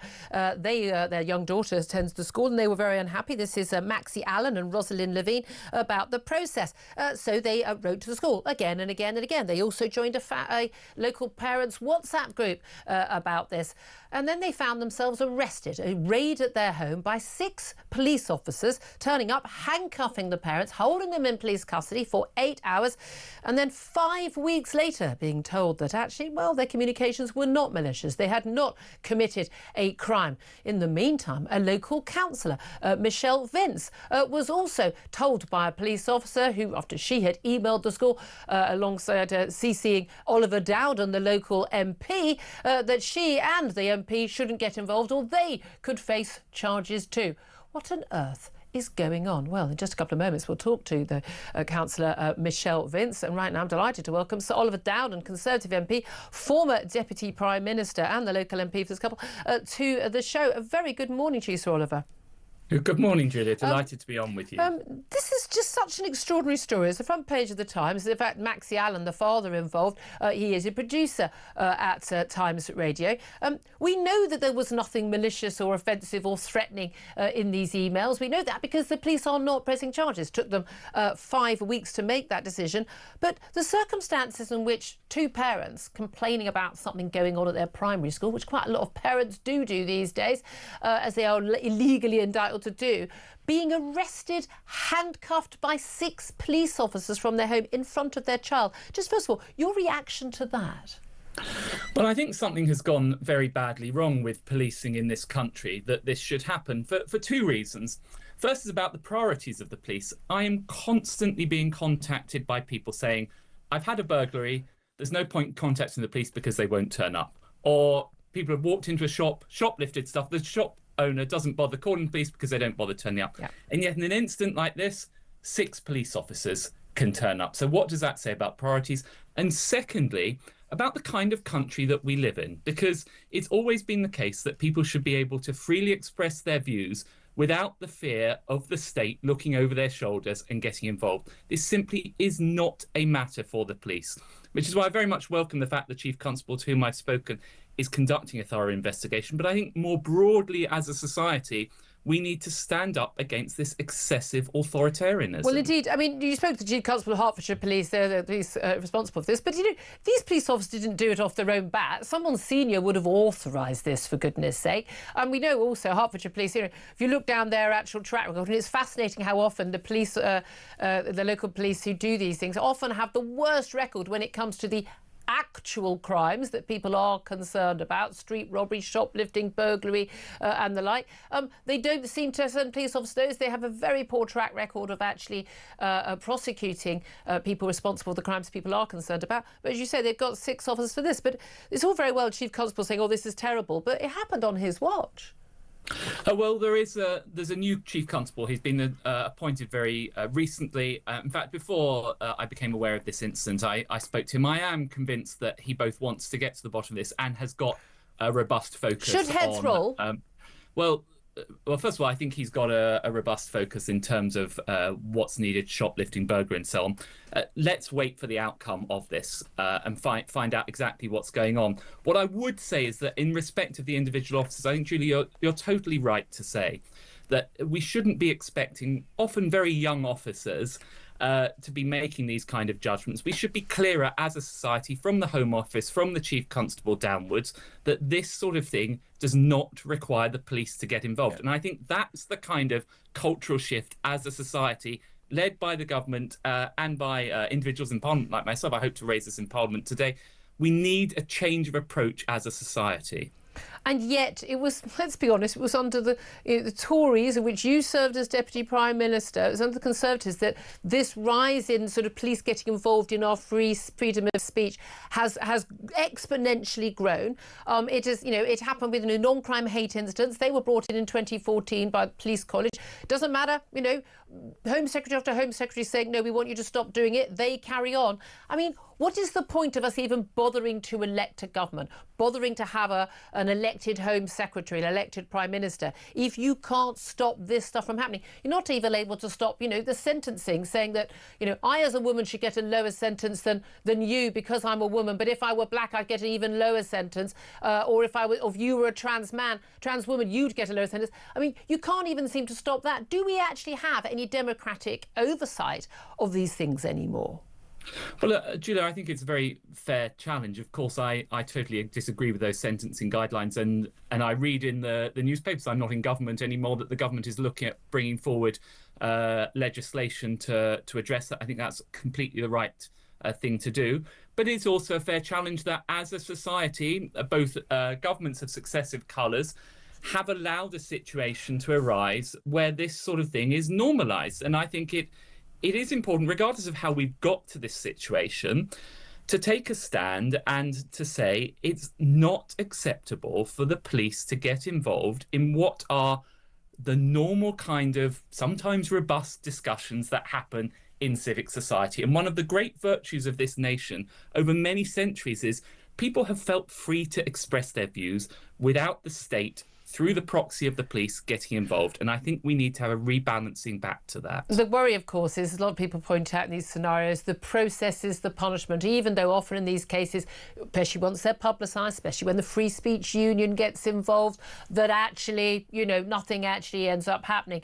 But the trauma people have gone through, it does mean that they are wary of speaking out. It does mean that other people see it and go, oh, I better be careful. I mean, if you've got a problem with your school and you're talking about your child, I mean, this couple were banned from attending, they're watching their child in a school play. Now, we don't know about their behaviour. We don't, but certainly we know that there was nothing certainly illegal or criminal in their emails.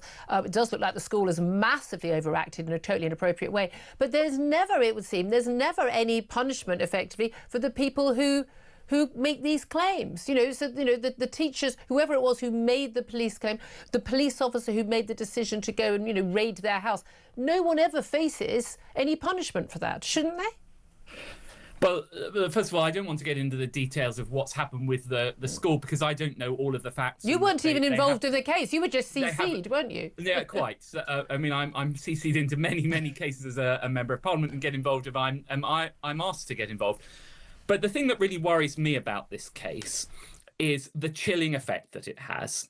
And it's not an isolated example. We're all very familiar with the case of the Telegraph journalist Alison Pearson having similar treatment. And indeed, on that very day that police officers in Essex were knocking on the door of Alison Pearson, in Hertfordshire, in my own constituency in Potter's Bar, a remembrance parade, they were told by the police they didn't have the resources to stop the traffic. So I think there's twofold. One, the police need to get on with the job that constituents want them to do. And two, we need to move the police out of getting involved in matters which are for civic society and for debate, because that, whether people get vindicated in the individual case, it creates that chilling effect. Okay. And that's the fundamental issue for me here. So Oliver Dowden, Conservative MP, former Deputy Prime Minister, very much appreciate you joining us. Thank you very much indeed. In fact, his only involvement with this was actually being CC'd in an email sent by the Ideological County Councillor Michelle Vince, who was trying to help the family in this matter, emailing the school, until she got an email from the police warning her off. I'm delighted to say Michelle Vince joins us now as well. Very good morning to you, Michelle.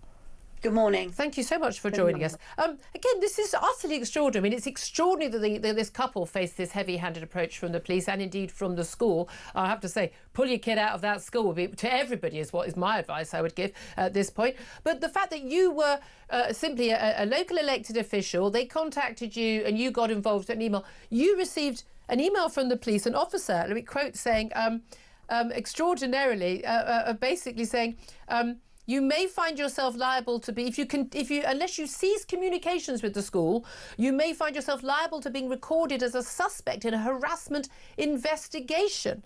What did you make of it when you saw that email? I was horrified. And before I saw the email, I spoke to the police officer on the phone, and he read it to me. I was horrified.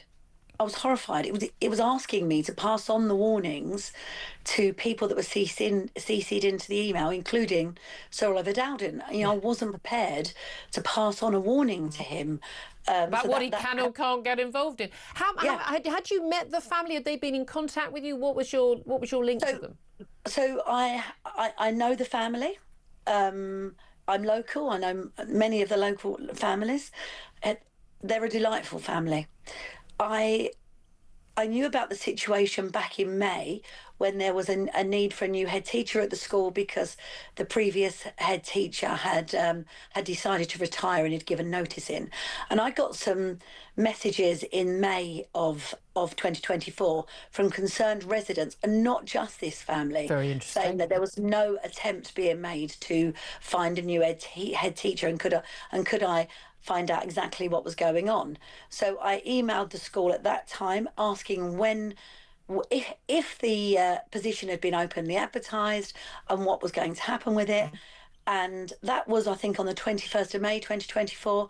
And the next time I emailed them was the 12th of December, or the 10th of December. So, yes, absolutely, her campaign of harassment, of course. And it wasn't just this couple raising concerns. It was really like, no. Could we please have a new head teacher? Can you get the process going? We need to have a new head teacher. Because we all know a good, strong head teacher is absolutely the key to a school doing well. And we know that this couple who were impacted by this, Maxie Allen and his wife, Rosalind Levine, that they've got a daughter who has a number of special needs. So it would be absolutely crucial to them, along with every other parent. I mean, I certainly would have been one of the people emailing the school in this scenario.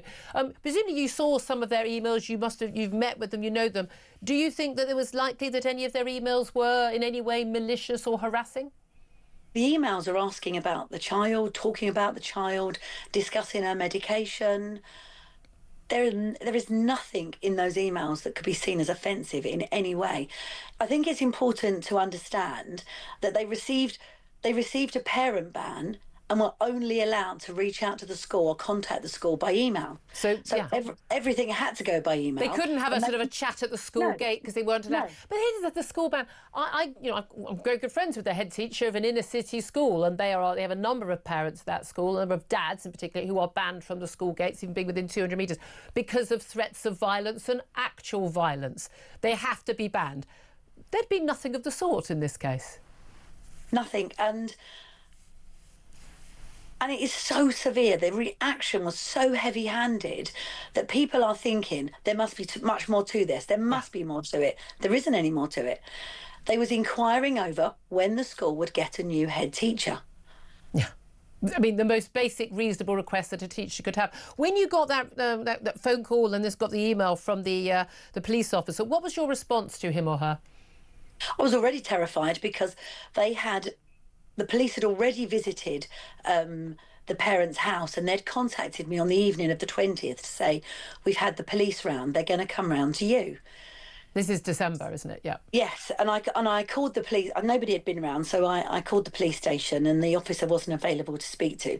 So I called again. That was a Friday evening. I called again on a Saturday evening, and the officer that I spoke to on that evening then read me my rights. Yep. I actually realised he was reading me my rights. I thought he was talking to somebody else. And then I said, are you saying that to me? He said, yes, we may use anything you say. I said, I'm really sorry, I'm ending the conversation. Good so for I just you. put the phone down. And so the following evening, the Sunday, I spoke to the actual officer.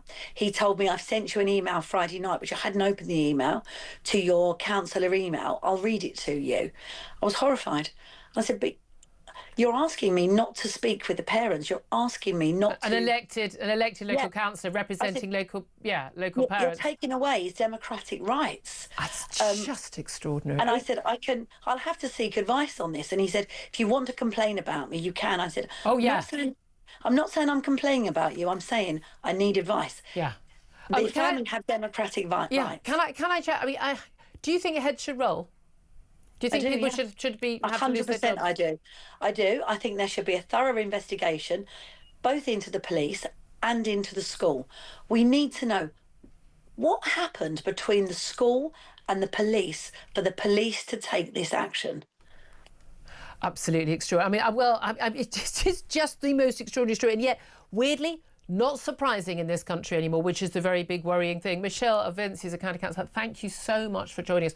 A big thanks to Oliver Dowden as well. Let me just come back to Sam Armstrong briefly, because we'll have to go to very late for a break. But again, this is a shocking story, but not surprising in this country anymore. Yeah, and I'm not prepared to let that police officer, who might be junior, off the hook. If you've gone onto a councillor and behaved in the way that we've just had set out, you do not deserve to be... Got no business possessing a badge that allows you... You have way too much power. To arrest people on the streets. You don't deserve it. If you don't understand the basic tenets of our democracy, the society we live in, you are not fit to be a policeman. Absolutely. My worry is I don't think most of the chief constables have. I certainly don't think Police College have, and I'm pretty sure an awful lot of people in government, both Tories and Labour, don't either. I'd love to hear your reaction to those interviews. Do give us a call, 0344 499 1000. Give us a call about any of the topics we're talking about. 11:37 is the time. Up next, going to talk about what on earth is going on at the Centre Bale, the Prince Harry charity. This is Talk, Home of Common Sense.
the UK. On DAB+, on your smart speaker, on your smart TV, and on your side. This is Talk. This is Talk, the Home of Common Sense, for me, Julia Hartley-Brewer. 11:40 is the time. Sam Armstrong with me right now. Let's talk about Prince Harry. Look, I've got to be honest with you, with people getting arrested for writing an email to their school and madness going on of illegal migration and the like. I mean, there are Ukraine war. There are a lot of other priorities, but yes, Prince Harry often comes to the fore. Huge big story over the weekend, front pages of many of the papers, even still today, was what's going on at his Centre charity, a charity set up in southern Africa, basically in memory of his mother Diana. And it's been a really important charity. It's done some great work for kids, particularly kids suffering from AIDS and HIV, and in a country where it's, certainly in Lesotho, in South Africa, everything, Botswana, absolutely rife, and people often basically spurned by from society if they do get AIDS or HIV. Now, we have this ridiculous scenario where we've had a massive falling out between Prince Harry and the board of trustees, and he's a patron of the charity, obviously, and the woman running the charity. Huge big falling out. And we kind of heard Prince Harry's version of events last week, that actually, you know, they no longer had trust in the charity boss, the chief executive. They asked her to go and she won't go. She'd actually even gone to the courts here to try and stop from going. She did an interview with Sky yesterday. This is Dr. Sophie Chandauka. I mean, she's a British trained lawyer, but she runs a charity, used to work for the charity many years ago as well, after it was set up early on. And she's accused the Prince and other members of the board of harassment and bullying at scale, of unleashing the whole Sussex PR machine against her, and saying that actually, you know, some of the things that Prince Harry has done when it comes to things like arranging these, absurd big sort of charity polo matches, wanting to bring along his Netflix film crew, meant that they lost a venue. It cost them lots more money. Meghan had been unhappy that she got bad publicity after she appeared to ask the charity boss, basically, can you move away? I want to stand next to Harry when he's got the trophy from this polo match. And that she refused to put out a statement saying, no, Meghan didn't do anything of the sort, no problem here. And she refused to do that, and she's being punished for it. There's allegations of sexism, racism, bullying, harassment. What do you make of it? Do you know what? Sophie Chandauka deserves a medal because she's done something that I never thought would be possible, which is to get me to sympathise with Prince Harry. I never thought it would happen. This woman has gone because, there's been an attempt to get rid of her because the entire rest of the board, who are all the old royal people, these aren't Harry's new mates, these are the old mates, have said, look, you've gone off, you've spent hundreds of thousands of pounds, you've raised nothing, it's all bad, we've lost faith in you. She said, well, you can't raise any money because Harry's kind of a bit toxic. Harry has raised the vast chunk of the money that this charity has raised over the years. It's the one good thing that he was still doing. This woman has come in, seems to have blown it all up and gone on the tour of the televisions, calling everyone every name under the sun. It's fascinating. Well, let's talk to royal commentator Rafe Hadel-Manku, who joins us right now to talk about this. A very good morning to you, Rafe. Good morning. Thank you for joining us. I mean, this is a sort of he said, she said, ostensibly, although she was on telly yesterday saying, you know, she's got copies of text messages from other members of the trustees and people who work there, basically saying they're horrified by the way he was speaking to her in these meetings, these Zoom meetings, and she felt, you know, it's totally sort of overblown. I find the racism allegations quite bizarre. It's sort of, you set up a charity in Africa. I don't know, is it a colonial thing?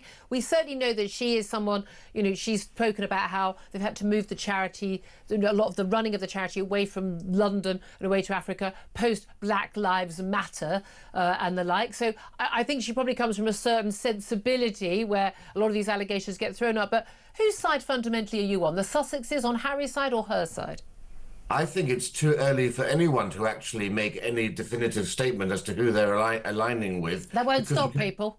Because I know. Well, look, many of our viewers, I'm sure many people in general, will be feeling something akin to Schadenfreude that the Sussexes, whether the allegations are true or false, they're getting a bit of a taste of their own medicine, having put the royal family into pretty much the same position with their baseless accusations of bullying and racism. And that's one of the issues, isn't it? Whenever I see people saying someone's being accused of bullying or racism or any of these things, I'm always like, what did they actually say? What did they actually give me something specific? Otherwise, I don't take this stuff serious anymore, because these words are just used, just all, someone looked at you the wrong way. Oh, well, it must have been this or that. That said, you know, some of the specifics she did talk about in this interview on Sky yesterday, about things like, you know, they've got this big charity polo match, which basically is, you know, shindig for all the rich and famous.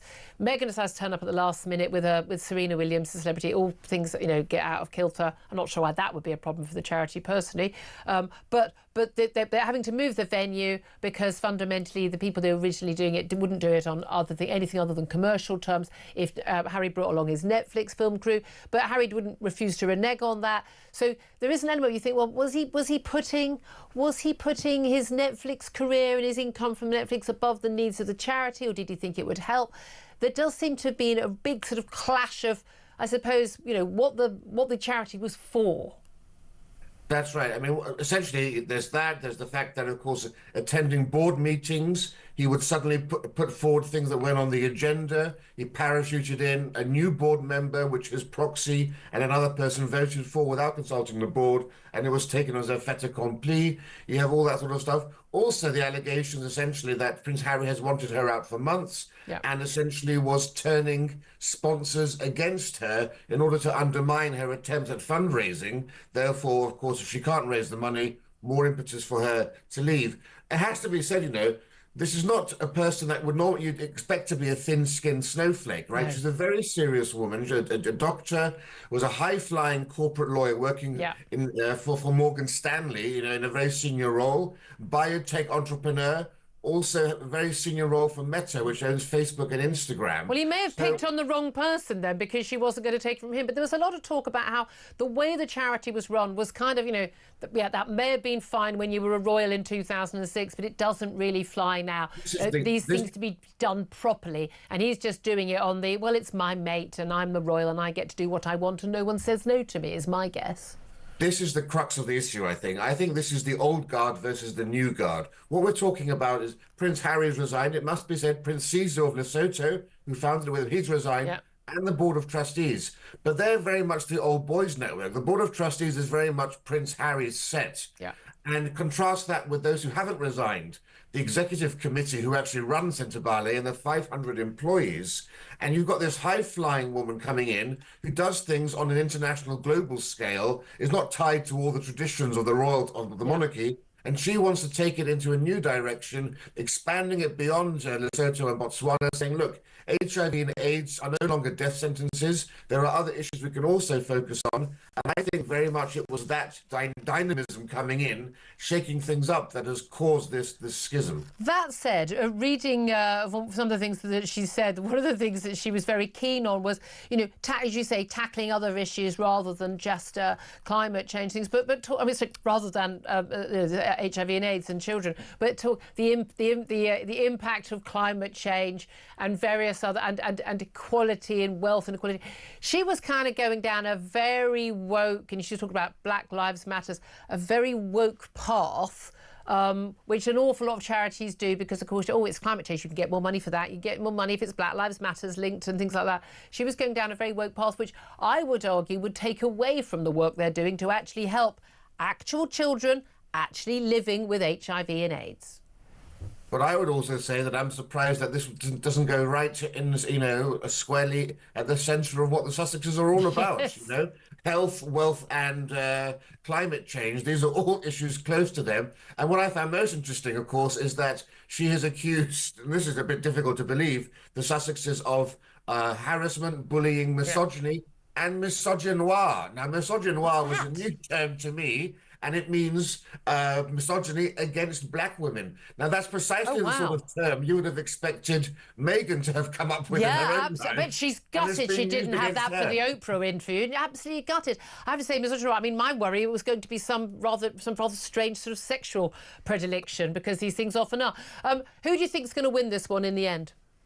Well, the Charity Commission is now looking into this. Look, this woman is a high-flying lawyer. She knows the law. She knows finance. If she felt that she could launch a lawsuit against the charity, she must have some firm ground on which she's standing.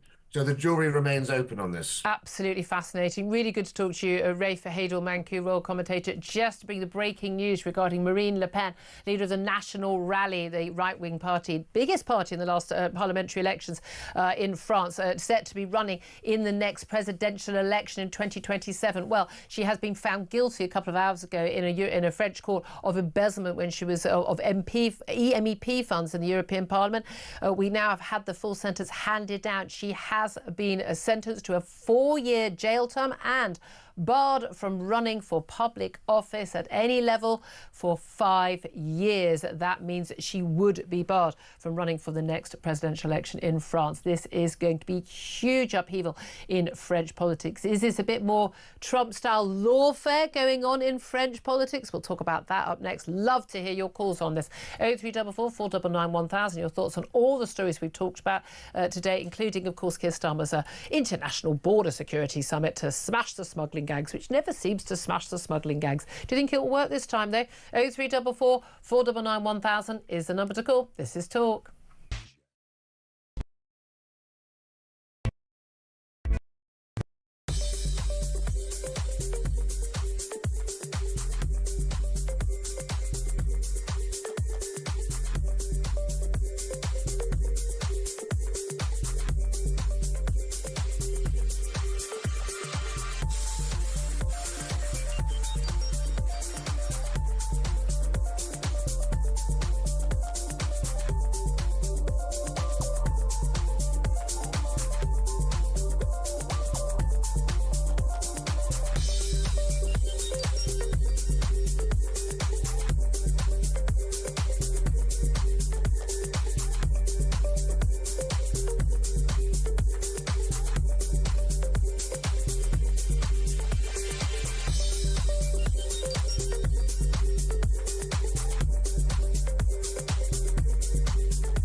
Yes.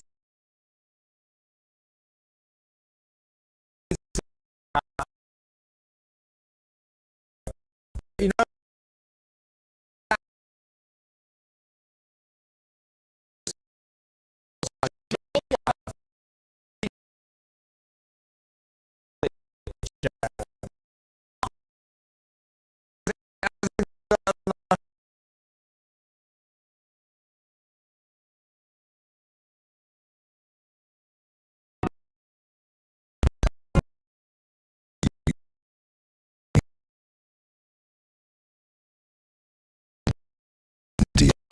This is Talk, the home of common sense. With me, Julia Hartley-Brewer. 11:54 is the time. Sam Armstrong's still with me. Just to reiterate that breaking news in the last few moments about Marine Le Pen, leader of the National Rally in France. Of course, she has been, a couple of hours ago, convicted of embezzlement of funds when she was an MEP, along with a number of her other party officials and elected members. She's just had sentence handed down. She has been banned from standing for the next 5 years. It will ban her from standing in the next presidential election. She was in the runoff against Macron twice. The next presidential election is in 2 years' time. She's also been given a suspended sentence, 4 years in prison, suspended for 2 years. with an electronic bracelet, basically going to be tagged, and a €100,000 fine. Sam Armstrong, look, we talked a little bit earlier, the equivalent, of lawfare being used against Donald Trump to prevent him from standing, although the US Constitution, it was supposed to sort of, people, the independents would go, well, I'm not going to vote for him, he's been convicted of, the numerous different, it was the civil trials, there was the numerous trials regarding, pretty much anything and everything. There were 4 ongoing. They've all gone by the wayside with his re-election. But there was nothing that would have constitutionally prevented him from actually standing for the election, or indeed even being president if he'd been convicted and been behind bars extraordinarily. In France, though, this is a ban on her standing at the next election. Obviously, there will be an appeal, but this is the equivalent, really, of an sort of an expenses claim against Nigel Farage when he was an MEP, and then him being banned from standing for public office at the next election. That's the equivalent, is it not? How significant is this? The woke playbook is, I'm afraid, becoming clear. If you can't beat them, ban them. They will increasingly turn to the law, and we will see, mark my words, much, much more of this to come. And I'll tell you for why, because the whole fabric, this whole mesh of delusion, of lies that they've managed to put over us, in which they've said, immigration's not a problem, or whichever topic, it's just falling apart because the rubber has run out. This road has run out on them. People can see it with their own eyes. So time and time again, you're going to see this.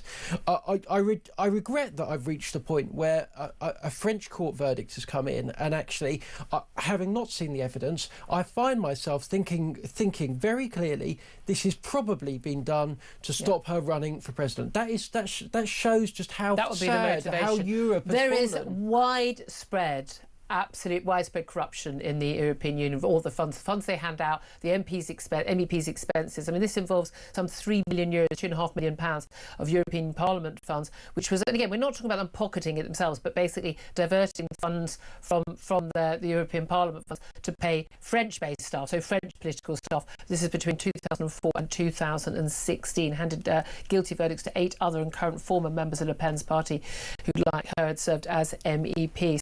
The interesting thing is whether, of course, if they appeal, whether they win that appeal or not. But let's go very quickly to the phone lines. Claire is in the Wirral. Claire, your reaction to this news on Marine Le Pen?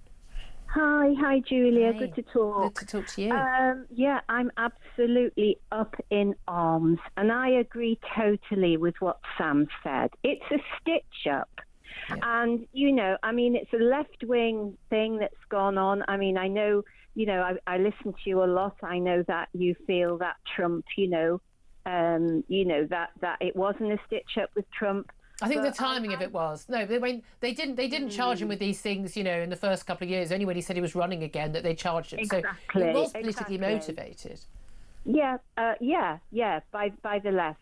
And basically this is what's happened with Marie Le Pen. There's corruption everywhere. Yeah. And unfortunately, what I'm afraid of is that with Nigel Farage, I just think we are stuck now. We are stuck with this far left radical regime where establishment, whether it's a judiciary, the Home Office, whatever, our government, too, yep. and the last government. And we really are stuck, and we're not going to be able to move. If Nigel wants to have an election, the same thing's going to happen to Nigel Farage. You think ahead of a general election? Yeah, just as our local elections. Okay, we can't talk about local elections. We're very limited on that because we're in this sort of purger period. So have to leave that aside. Well, all major parties or minor parties and independents are running for local elections. I'm sorry about that. No, I'm just playing safe on that front. But you think they'll come up with something ahead of a general election? Oh, definitely. Oh, definitely they will.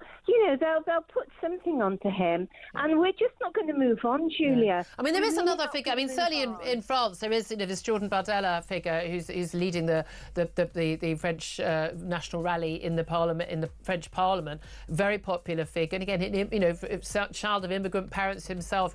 He'd be an absolutely fascinating, not tainted with the Marie Le Pen, the former National Front leadership. So it would be interesting if he ran instead. If they don't get this change, but yeah, I have to say I'm with you. as well. It feels like a stitch-up to me. Really appreciate your call, Claire. Thank you very much. I promise, Georgina, I've been desperate to get to you. I promise we'll try and get you in the next half hour. Lots more calls coming in about, well, are we smashing the gangs? We know we're not. That's all coming up. I'm Julia Hartley-Brewer. Sam Armstrong is still with me. Up next, we are going to be talking more about all of these big topics. This is Talk, the home of common sense.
Across the UK, on DAB+, on your smart speaker, on your smart TV, and on your side.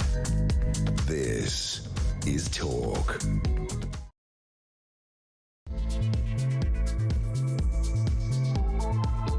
This is Talk, the home of common sense, with me, Julia Hartley-Brewer. Very much appreciate you joining me today. Lots to talk about, and whether you are listening on DAB+ radio, listening on your smart speaker, watching on YouTube, or watching on your connected device, thank you very much indeed for joining us. Also joining us, I'd like to say, is commentator Sam Armstrong, with me for the full 3 hours of the show, with you live until 1 o'clock. The breaking news we had in the last few moments, after about 2 hours ago, we had the conviction on embezzlement charges of Marine Le Pen and various other members of her National Rally, former MEPs, for conviction for embezzling European Parliament funds to basically fund their French political offices. We're not talking about people sort of spending it on handbags, but spending it on staff in their political party back in France. Marine Le Pen has now been handed her full sentence. She has been banned from standing at the next 5 years, a 5-year ban from political office. That includes, of course, the next presidential election, when she was expected to stand in 2027. And given her last two elections, running against Emmanuel Macron, who is not going to be standing in 2027, very, very likely, perfectly likely to actually win the French presidency. She's also been sentenced to 4 years in prison. Now, 2 of those 4 years, she will be tagged. She'll also face a €100,000 fine.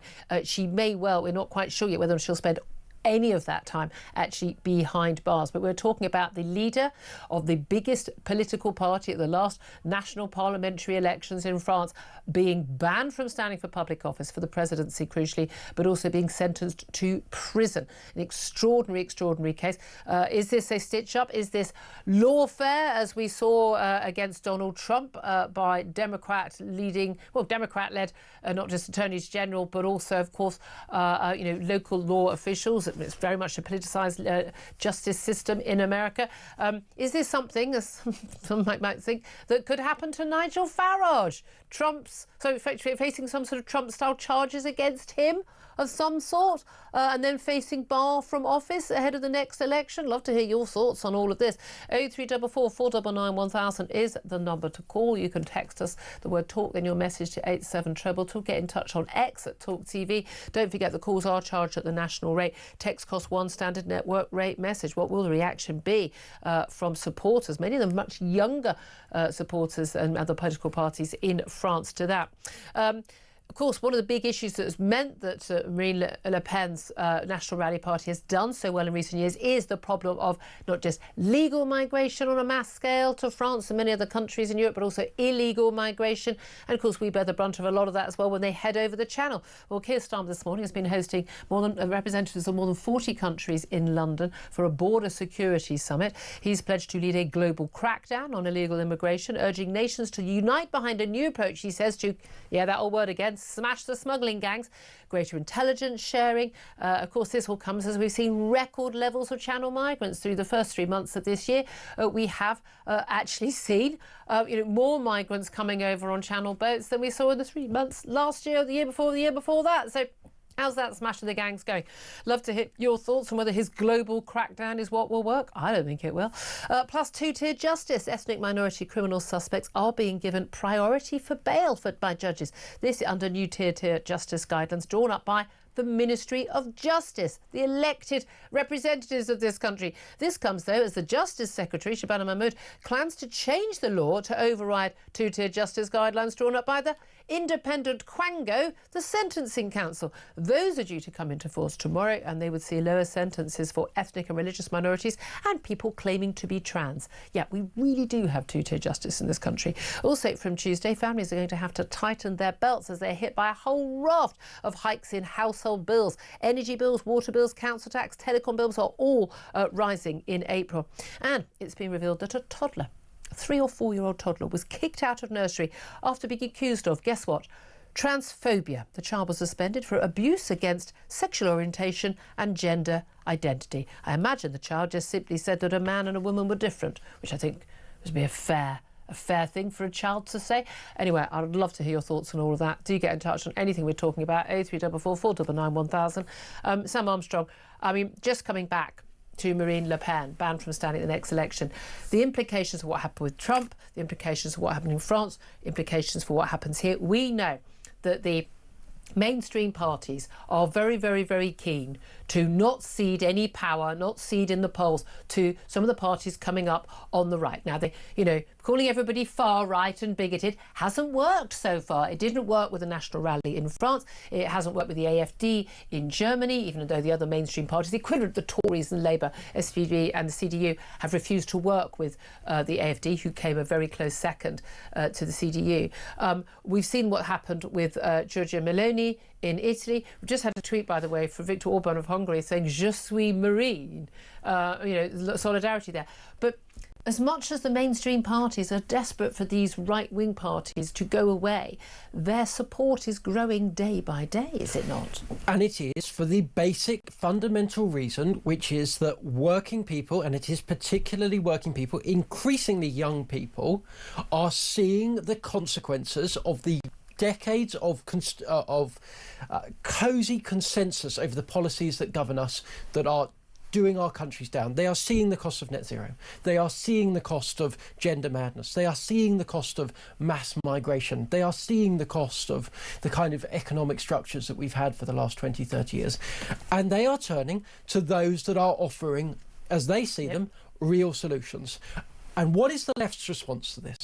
Is it to adjust their proposals, to reflect on the new realities and to come up with popular policies of their own? No. It is to try and cheat the system. It is to rig it. It is to try and say, no, we're going to ban you from doing this, or we're going to fix the boundaries so you can't stand, or we're going to change the eligibility, or in Germany, we're going to form a coalition between right and left in order to keep the AfD out. Or, as we are now seeing increasingly so, and it is happening all over the world, we are going to turn to the courts. We're going to try and bring up these minor charges, these technical points against politicians. I mean, embezzlement's not a minor charge. But my guess is there's an awful lot of people, MEPs, you could charge with embezzlement on this basis. Well, and we are talking about miscategorisation between one form of political spending and another. Yeah. With Donald Trump, we saw things that were whipped. I mean, some of the charges were serious, others were frankly puerile. Some, in my view, were plain old unconstitutional. But also, virtually every former president, for instance, the papers they found in Mar-a-Lago, which he shouldn't have had, well, virtually every other ex-president had them now. He refused to give them back when he was asked to. But even so, these charges that have been brought against former president before. Do you think that this could happen here? Yes, I do. But here is what I think is crucially happening, which is that I think the left turned to this because they thought people would be shocked. They thought the idea that a president being convicted of a crime meant that people would never vote for them. Yeah. What Donald Trump proves is people are just too cynical now. People can see through it. They've cottoned on to what's going on. And I just don't think it's working for the left anymore like they hoped it would. I completely agree with you on that. I really do. Look, so much more to talk about. We'll talk about MPs' expenses for their cockapoos, for goodness sake, with Mark Littlewood coming up very soon. First up, though, let's talk to Harjap Singh Bangal. He's a UK immigration lawyer, a friend of the show. A very good afternoon to you, Harjap. Good afternoon, Julia. Thank you for joining us. And of course, one of the big issues that has been a massive issue in French politics for the last few years, and has seen that growth from Marine Le Pen, is one of the biggest issues for us in this country. No wonder. Tories promised to tackle the problem of illegal immigration. They were going to, quote, stop the boats under Rishi Sunak. Then we had Smashing the Gangs from Keir Starmer. He's been hosting an international border security summit today. Some representatives of some 40 countries here. Basically, trying, not just looking at having dealings with France or the EU, but going back across the world to where the people are actually coming from, trying to talk about all the different things they can do to try and stop the gangs. Do you have any expectation that any of this will remotely work? We'll have to wait and see. I mean, well, we know so far that Labour, when they came into power, they were tasked with three things. One was bringing the number of visas granted down, which they've managed to do. Two was sending the number of people back going up, which they've managed to do. And the third, which is a thorn in the side, is stop the boats and stop the channel crossings, which they haven't managed to do. They've got up. And that still remains a thorn in the side. So you can see now the policy is all geared to and concentrated on getting these channel crossings down. And this is ultimately what this government, I feel, will be judged on at the next election, and what they're going to be judged on a yearly basis.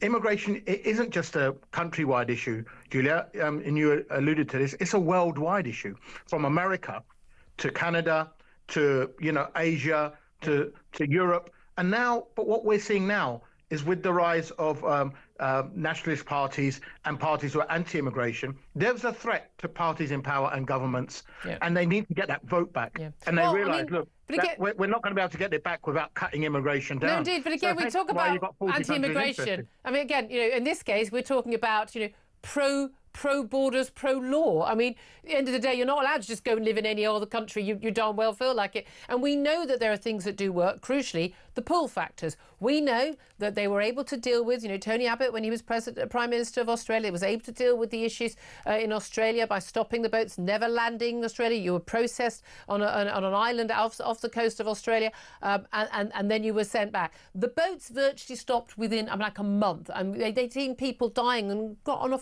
horrific scale. That stopped because there was no point coming. We've seen with Donald Trump, for all his failings and faults that people can criticise him for, in his first term, he closed the borders effectively.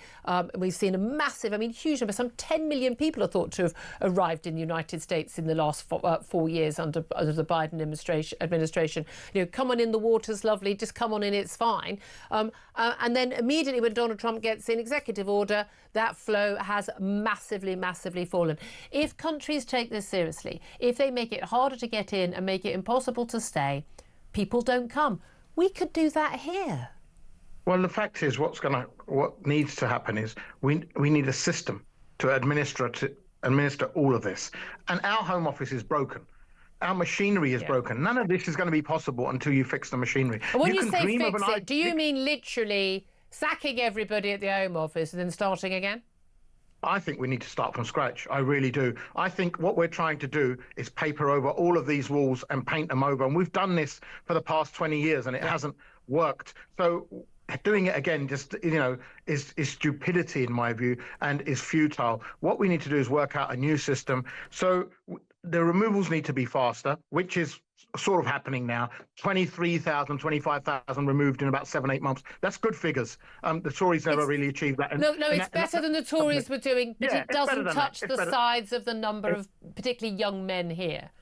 Well, if you're getting 30,000 or 35,000 coming in and you're sending 35, 40, 50,000 back, I think that's a plus. So it's better than what's happening before. The number of visas has come down drastically. So we're talking about hundreds of thousands. So that's a point but that actually, ironically, was just before the election, was policies introduced by the Conservatives, which you wonder, well, why did they just introduce that then? Why didn't they introduce it 12 years ago, 10 years ago, 8 years ago? Well, yeah, a lot of us are asking that. And it would appear an awful lot of Tory voters who didn't vote for the last election are asking that too.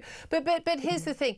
It's not just the illegal migrants issue. We know it's also the massive number of visas that have been issued and we get that Boris wave of legal migrants coming here perfectly legally. But it's absolutely fascinating to see Yvette Cooper, their Home Secretary, pointing out that actually migrants who've overstayed their legal visas account for nearly 40% of all asylum claims. So these are people who turn up, some 40,000 people who turned up as overseas students, as migrant workers or visitors on tourist visas, who as soon as that visa is ended, after maybe a few months or a few years, have gone, oh, it turns out I'm actually an asylum seeker and I can't go home. Those people should automatically be sent home, shouldn't they? Well, they should be very easy to send home and the claims should be very easy to be dismissed. These are people who have come and got their own passport, applied for a visa at the embassy, been assessed to have savings to come and study or work here, shown they've got very comfortable back home, we've got reasons to study and go back home. Then all of a sudden they haven't turned up at uni or they've been caught working elsewhere, they've been detained and they've claimed asylum. Now, this is a lot of people from India, Bangladesh, Pakistan, Sri Lanka, also Nigeria, a lot of African companies and South American countries as well. Why can't they go back to those countries? I mean, people people go backwards and forwards to those countries all the time who live here legally. Well, I'll tell you, they're actually never intended to come and study here in the first place or work here properly.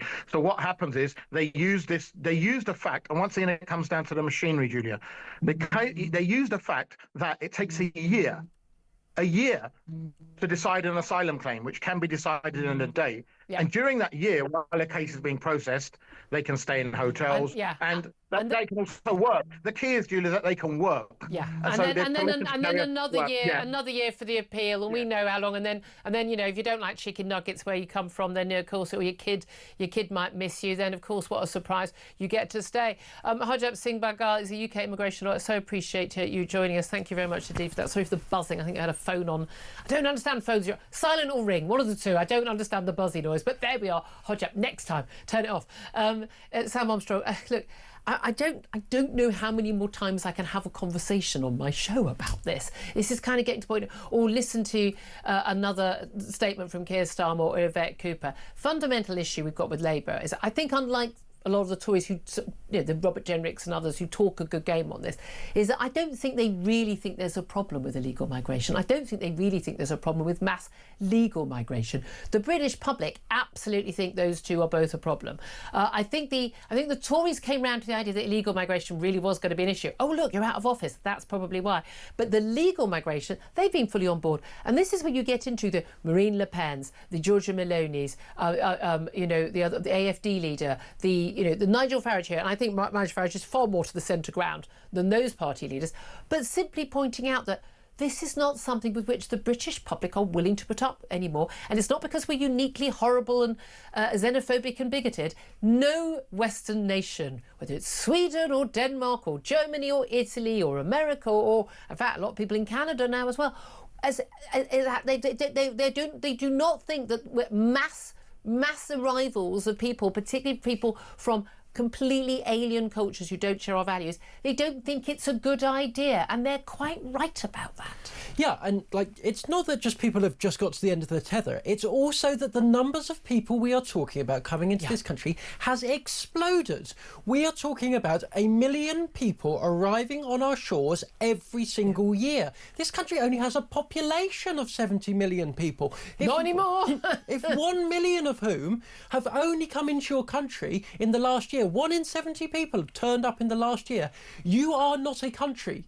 You are a passing place at best. And all of these people, they come without a mile of road, without a hospital space, without a school, but they come with their own ideas, their own cultures, their own values, and their own, I'm sorry to say it, problems. And we know that there have been persistent, identifiable issues that come about with particular ethnic groupings, particular cultural backgrounds, when they come into this country, and the values do not correspond or align with ours. And that causes understandable, genuine hurt, tension, problems, issues. I'm sorry, I think I'm legally required to shout bigot at you right now. I mean, this is the thing. This is the way these things are couched. But I don't care if people shout bigot at me anymore. No one cares anymore. Everyone's had enough. Because the damage on the other side has risen to the extent in which this country had a problem of nationwide, industrial scale child rape for over a decade, and nothing was done about it because people were afraid of being called a bigot. Call me what you want. I don't I've care had anymore. enough. Yeah, the R word doesn't work. You call fascist, racist, bigot.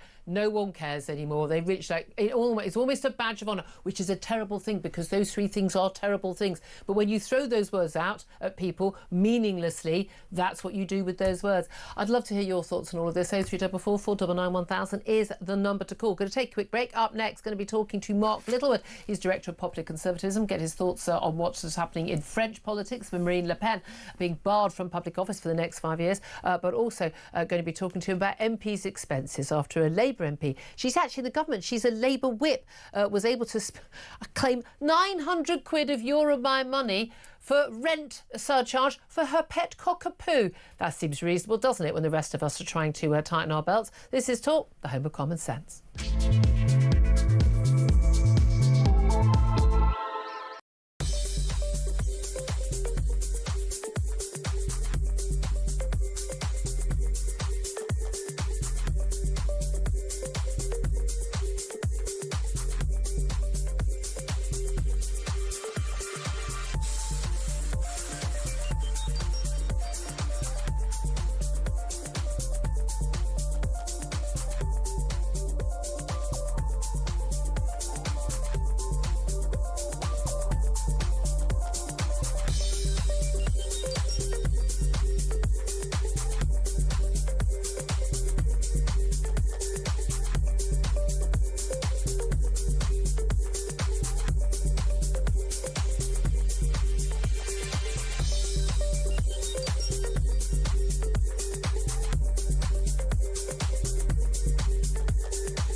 Across the UK, on DAB+, on your smart speaker, on your smart TV, and on your side.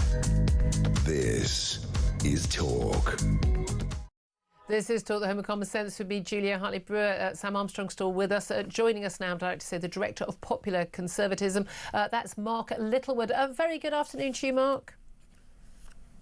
Hi, Julia. Hello. Good to be with you. Thank you very much for joining us. Now, I wanted to talk to you about MPs' expenses, but let's talk very briefly about MEPs' expenses with Marine Le Pen, the leader of the National Rally in France. She has been convicted of embezzlement of EU MEP funds, basically to fund, along with other MEPs, to fund the French political office of National Rally rather than their MEP work. She has been, as part of her sentence, she has been banned from being able to stand at France's next presidential election 2027, being banned from political office for 5 years. She's also faced a 4-year sentence.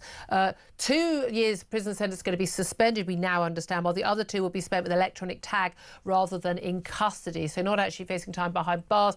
Also a €100,000 fine.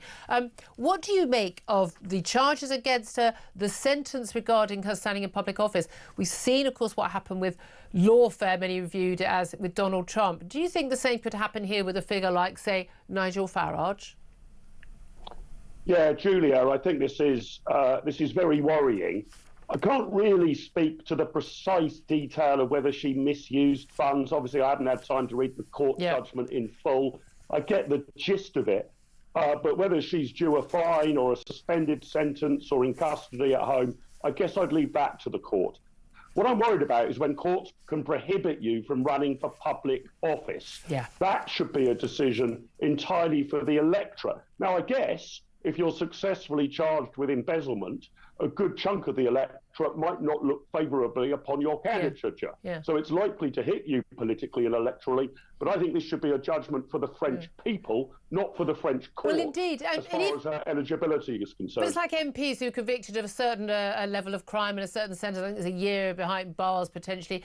We've seen, Mike Amesbury and, the by-election we're going to have there as a result of him being convicted of criminal assault. But, if you're sentenced to above a certain amount in this country, if you're a sitting MP, you then have to face a recall. You can face a recall petition if more than 10% of people in your local constituency say we'd like to have another election. Yeah, you fall as the MP, but you've got every right to stand again yourself. You probably won't be selected by your own party, but you could stand as an independent, for instance. So people are still allowed to stand for office. Someone could be a convicted murderer or rapist or goodness knows what. But if people wanted to elect them for office, that's kind of the choice of the people, isn't it? I think that's right, Julia, and I think I would also ensure that some sort of parliamentary standards commission can't prohibit you from sitting in Parliament for a particular period of time, thereby triggering a recall. You're quite right with regard to Mike Amesbury. He could seek re-election if he wants. I mean, I guess his chances would be somewhere between thin and zero, but nevertheless, it would ultimately be up to the electorate. So you've got in Marine Le Pen somebody who, I'm not quite sure if she's the odds-on favourite, but considered to have a fairly good chance of winning the French presidential election. As I say, I dare say this judgment, you would expect, all things equal, would knock her back in the polls. But nevertheless, in my view, her name should go forward. And you mentioned possibilities in the UK that could be similar to this, Julia, but we also saw this in the USA. Yeah. That the principal campaign against Donald Trump was to try to prohibit him from actually getting on the ballot paper, not to defeat him in an election. So we've got to get back, I think, right across the Western world to the true concept of democracy, which is put your name forward and let the people decide, not the judges. I think the people largely get it right, actually. If you look at all the elections in this country and elsewhere, I think if you actually look at the choices available, they largely, the wisdom of crowds does work a lot of the time, doesn't it? Not most of the time. Let's talk about where the authorities should get involved, though, because the House of Commons has been told by government ministers that it should change its what they call absurd rules, letting MPs claim expenses for their pets. This is after the Labour MP for Coventry North West, who was actually a Labour whip, Taiwo Owatemi, she claimed £900 on her IPSO expenses as an MP, which was approved. It wasn't like she didn't put it in for the duck house and it got disallowed as pet rent for her cockapoo Bella. Now, apparently this is a surcharge. This is apparently quite often. It's a long time since I rented, but the landlord basically charges for having a pet stay at her second home in London. That charge is passed on to the taxpayer. But I mean, quite apart from that, the fact that it costs you quite a lot. On Cockapoos, thousands to purchase. I'm pretty sure these pedigree dogs sell for absolute thousands as puppies. That I think most people who are worrying about, and we're going to be talking about this next, you know, the bills going up, the council tax going up, you know, and paying all these extra bills coming in tomorrow or April the 6th, that actually having to pay the extra pet rent for this cockapoo for an MP, well, might feel, should we say, a little unfair? Yeah, you're right, Julia. I mean, this one does seem pretty egregious, doesn't it? I think the problem we've still got with MPs' expenses is it's very unclear what we would consider to be on the right side of the line and the wrong side of the line. I guess your pet seems to be on the wrong side of the line. Well, we'd probably accept that an MP needs to have, I don't know, broadband in their London apartment. Should we pay for that? Does it need to be super fast broadband? We'd probably accept they need a television set. Does it need to be a 4D top-end television set? I think we've got to, you know, if they've got kids, can they have a bigger apartment so their kids can stay over in London? All of this is very vague. We'd be much better to move to a system whereby MPs have, if you like, a London allowance for each night they need to be there. And kind of what they spend it on is up to them, whether they stay in a hotel or buy themselves an apartment. But you give them, I don't know, £300 a night for sake of argument, and they disperse that as they see fit. But we have had a ridiculous situation. There are people always returning to this. Yeah, there are people who after the expenses scandal in 2008, MPs who already own a second home in London, they've got a home, or they live in London, they've got a second home in their constituency. Of course, they swap over which is a second home or not, depending on whether they're selling it and want to avoid capital gains tax, or whether they're furbishing it and they want the taxpayer to pay. They just kind of swap it around. But we did see the situation where, because they were told, well, you can no longer buy a flat, buy a second home, and then pay the mortgage on the taxpayer, and then make, you know, sometimes a couple of £100,000 in profit when you sell the flat, when you leave office, you could only pay rent. So you've got the absurd situation of people who own a second flat in London and another MP, and they swap over and they both rent each other's flats because they can get rent for it, but they can't get the mortgage for it. It doesn't work. This system doesn't work. No, you're quite right, Julia. And of course, in any system, it always gets gamed. That's a very complex way of gaming the system. But guess what? MPs have worked it out. So I would have thought it'd be much better to move to the sort of system that many companies operate on. That if we send you away on business, you get X amount for your food and drink and Y amount for a hotel. And where you stay and what you eat and what you drink is up to you. There's your slice of money. And if you don't spend it all, you can keep the rest. So you work out a fair subsistence allowance for having to stay overnight in London whilst Parliament is in session. You give every MP that, and whether they stay in a hotel, in an Airbnb, put that to buying a house or sleep under Waterloo Bridge should be a matter for them. That's a very good point. I rather like that. Mark Littlewood, thank you very much indeed for joining us at 12:32 is the time. Sam Armstrong, your thoughts? Because I think that, I mean, the expenses scandal, I mean, we saw a lot of, I mean, people lost their jobs, people were ousted, you know, weren't able to stand again as MPs, and quite rightly the outrage over this, and they were taking the mick, frankly. But it basically was because, you basically, the nod and the wink was, we can't give you a pay rise because everyone gets upset about that, so we're going to give you, you know, 23 grand in expensive second home. But we now got to the other extreme where people think it's outrageous they've got a second home.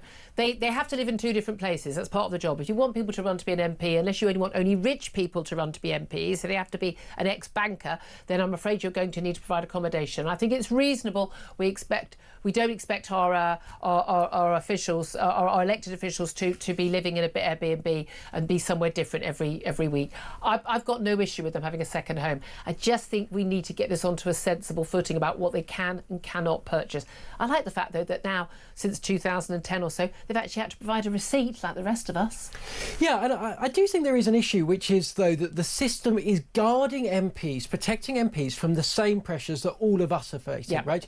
Because of the policy decisions that this Labour government has taken, pensioners went cold this winter, right? They just did. Yeah. Energy prices went up. They didn't give them the winter fuel allowance. But MPs, they all get their gas bill paid for. For their second home. For their second home. Second home. But some of them, Julia, I hate to tell you, game the system. So what is their second home? But hold on a minute. No. But no benefit claimants do that. Because we know they don't do that. But why would MPs do that? By the way, if you've not got the sarcasm font there was sarcasm there. But here is the thing, Julia. I do think that, you know, when we live in a world in which pensioners went cold this winter, but an MP was able to claim extra money for their cockapoo, it is a crock-a-doo-doo, to put two finer points on it. It's wrong, and I can understand why people are rightly upset when they read this kind of news. And also, you're on your 900k a year. No, 900, what time 90k? 90k. I say, where I got the 900 from? Some 90k a year. You can probably afford to pay the extra surcharge for your If you can dog. afford to design a dog. Isn't a necessity. Yeah, honestly, cockapoos are thousands. Look, they're the little fluffy. Get yourself a nice, clever. This isn't a working class dog. Clever It really mongrel isn't. dog. Get a good, nice mongrel. Nice mongrel. They're much cleverer and they live longer. They're healthier. Honestly. I'm just, although I think the thing about cockatoos is they are very happy dogs and they don't shed on the sofa. I think that's the key. But there we are. But I bet you she sends in cleaning bills for the. I bet we get those even so. But anyway, 12:34 is the time. I'd love to hear your thoughts on that. We will get some of your calls. Up next, going to be talking about how many families will be, unless you own a cockapoo and the state is paying for it, having to tighten your purses. All the bills that are going to be going up in the next few days. This is Talk, the home of common sense.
Across the UK, on DAB+, on your smart speaker, on your smart TV, and on your side.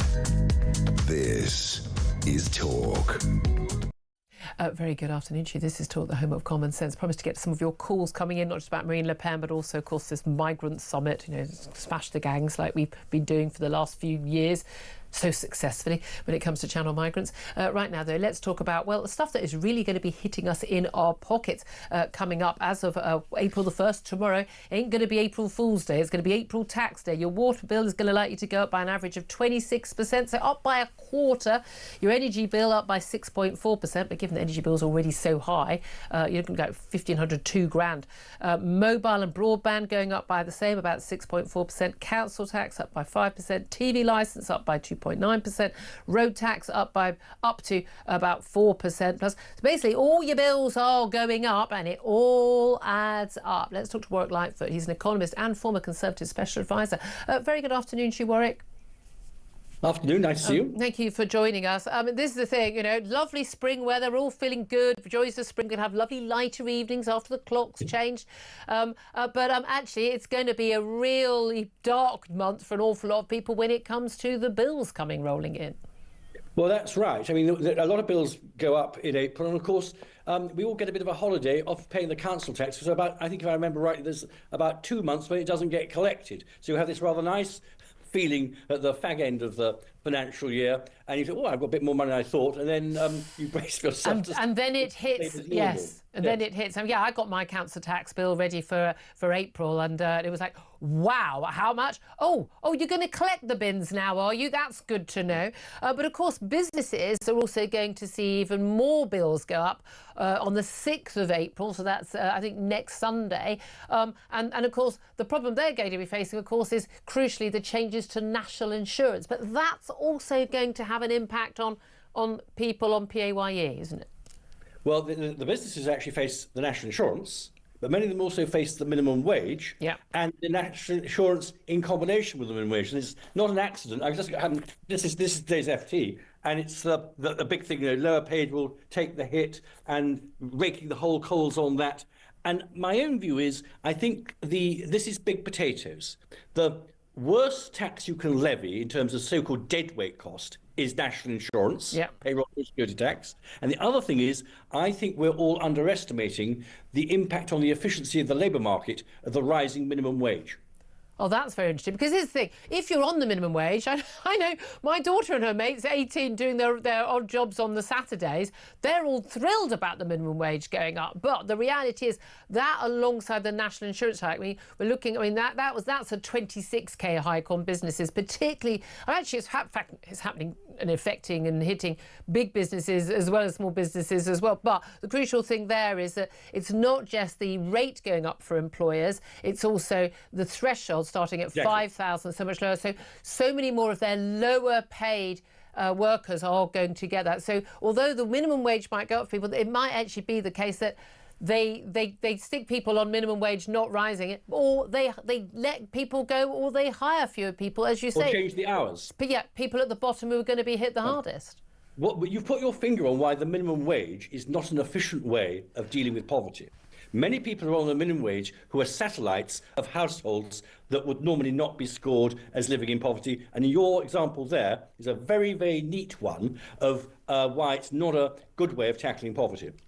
So you're saying because a lot of those people are not sort of the key earners. Here's the thing that I think that a business, I think if you can't pay someone a reasonable wage where they can actually, afford some basics when you're at the minimum wage, I don't think you're running a very good business. I understand that feeling. I think in the end, it's probably better for people to sort out themselves what they want to do. And the big difficulty is the minimum wage. Many of us worried that it would cause unemployment. It's not caused unemployment because what it's done is hold down all the wages further up. So there's been a compression, pay differentials, and I think there's something going on now.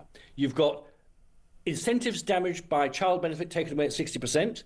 The allowance is going at £100,000 at 60%, and at the bottom, the minimum wage interfering with.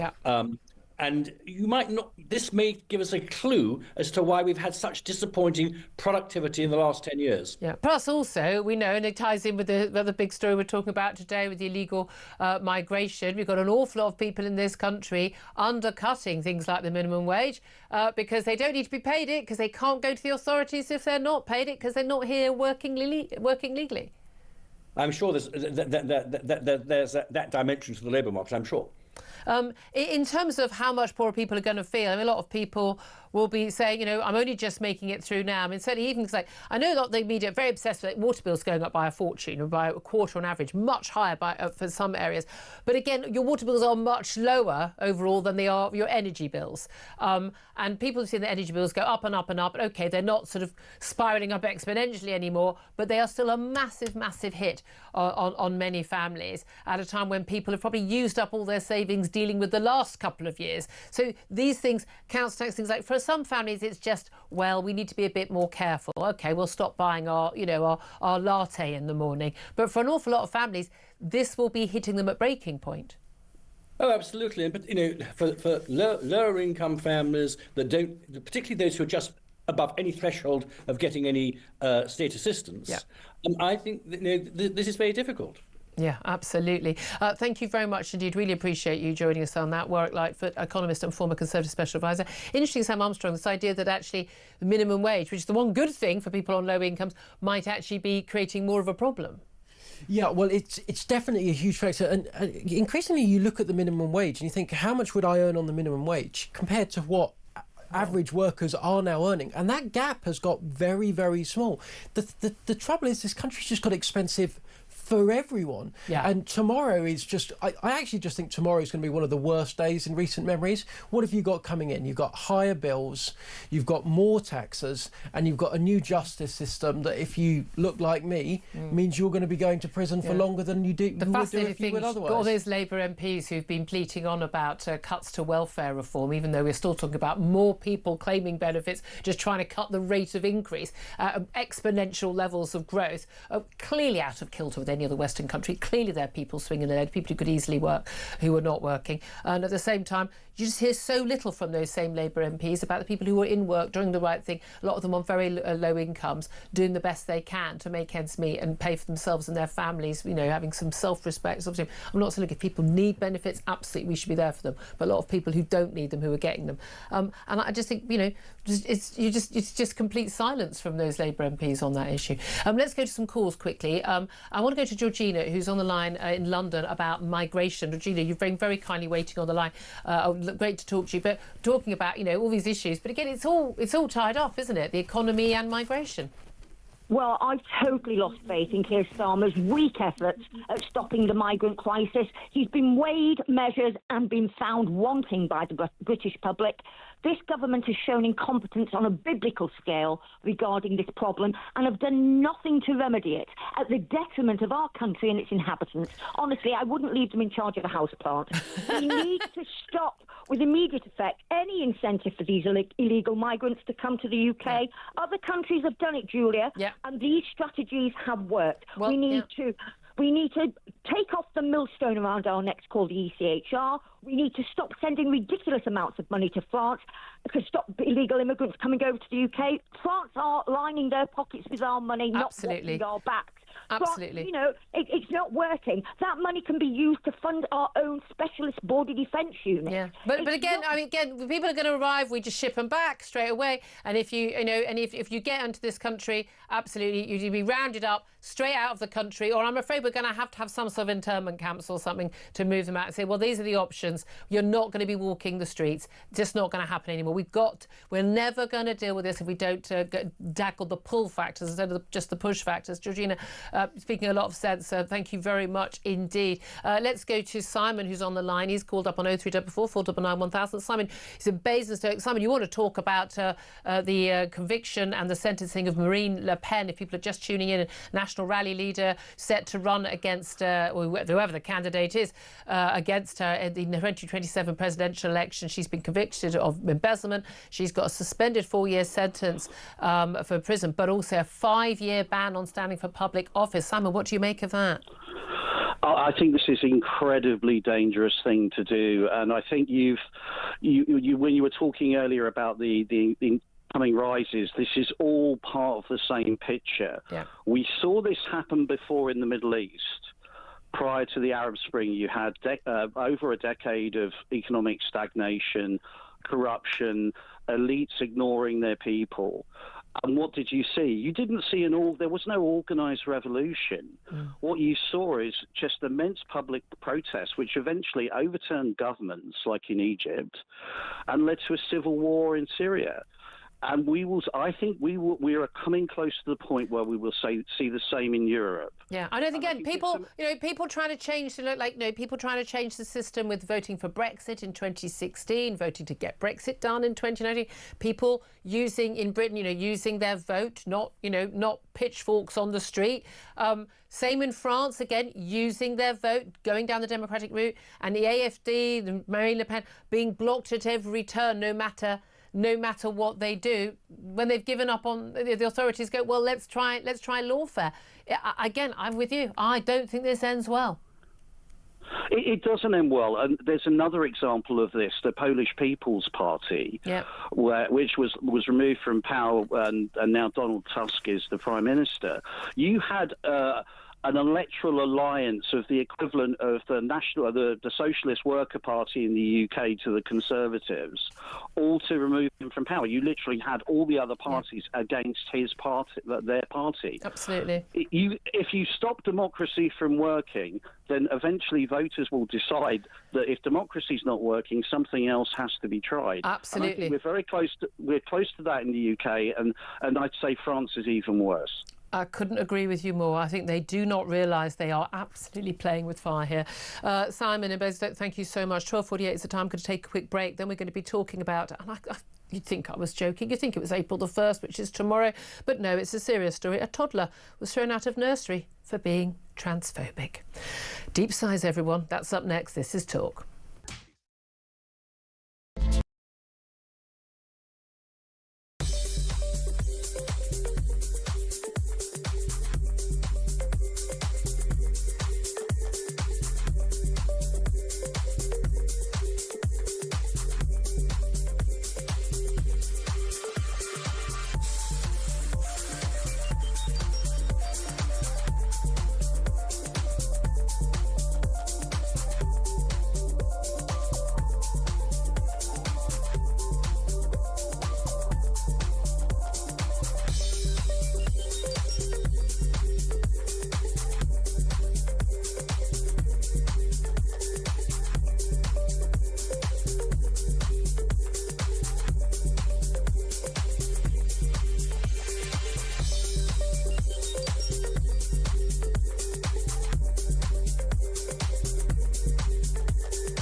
Emergency legislation. He hasn't. There's now no chance whatsoever that by the end of today she will stop these new guidelines into force. And so from tomorrow morning, 15 hours time, you're going to have people going to court. The UK.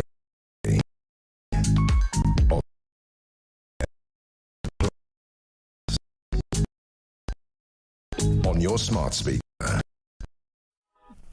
This is Talk, the Home of Common Sense, with me, Julia Hartley-Brewer. 12:51 is the time. In just a couple of moments, David Bull will be here. He's standing in for Ian Collins all week. We'll find out what's happening on his show.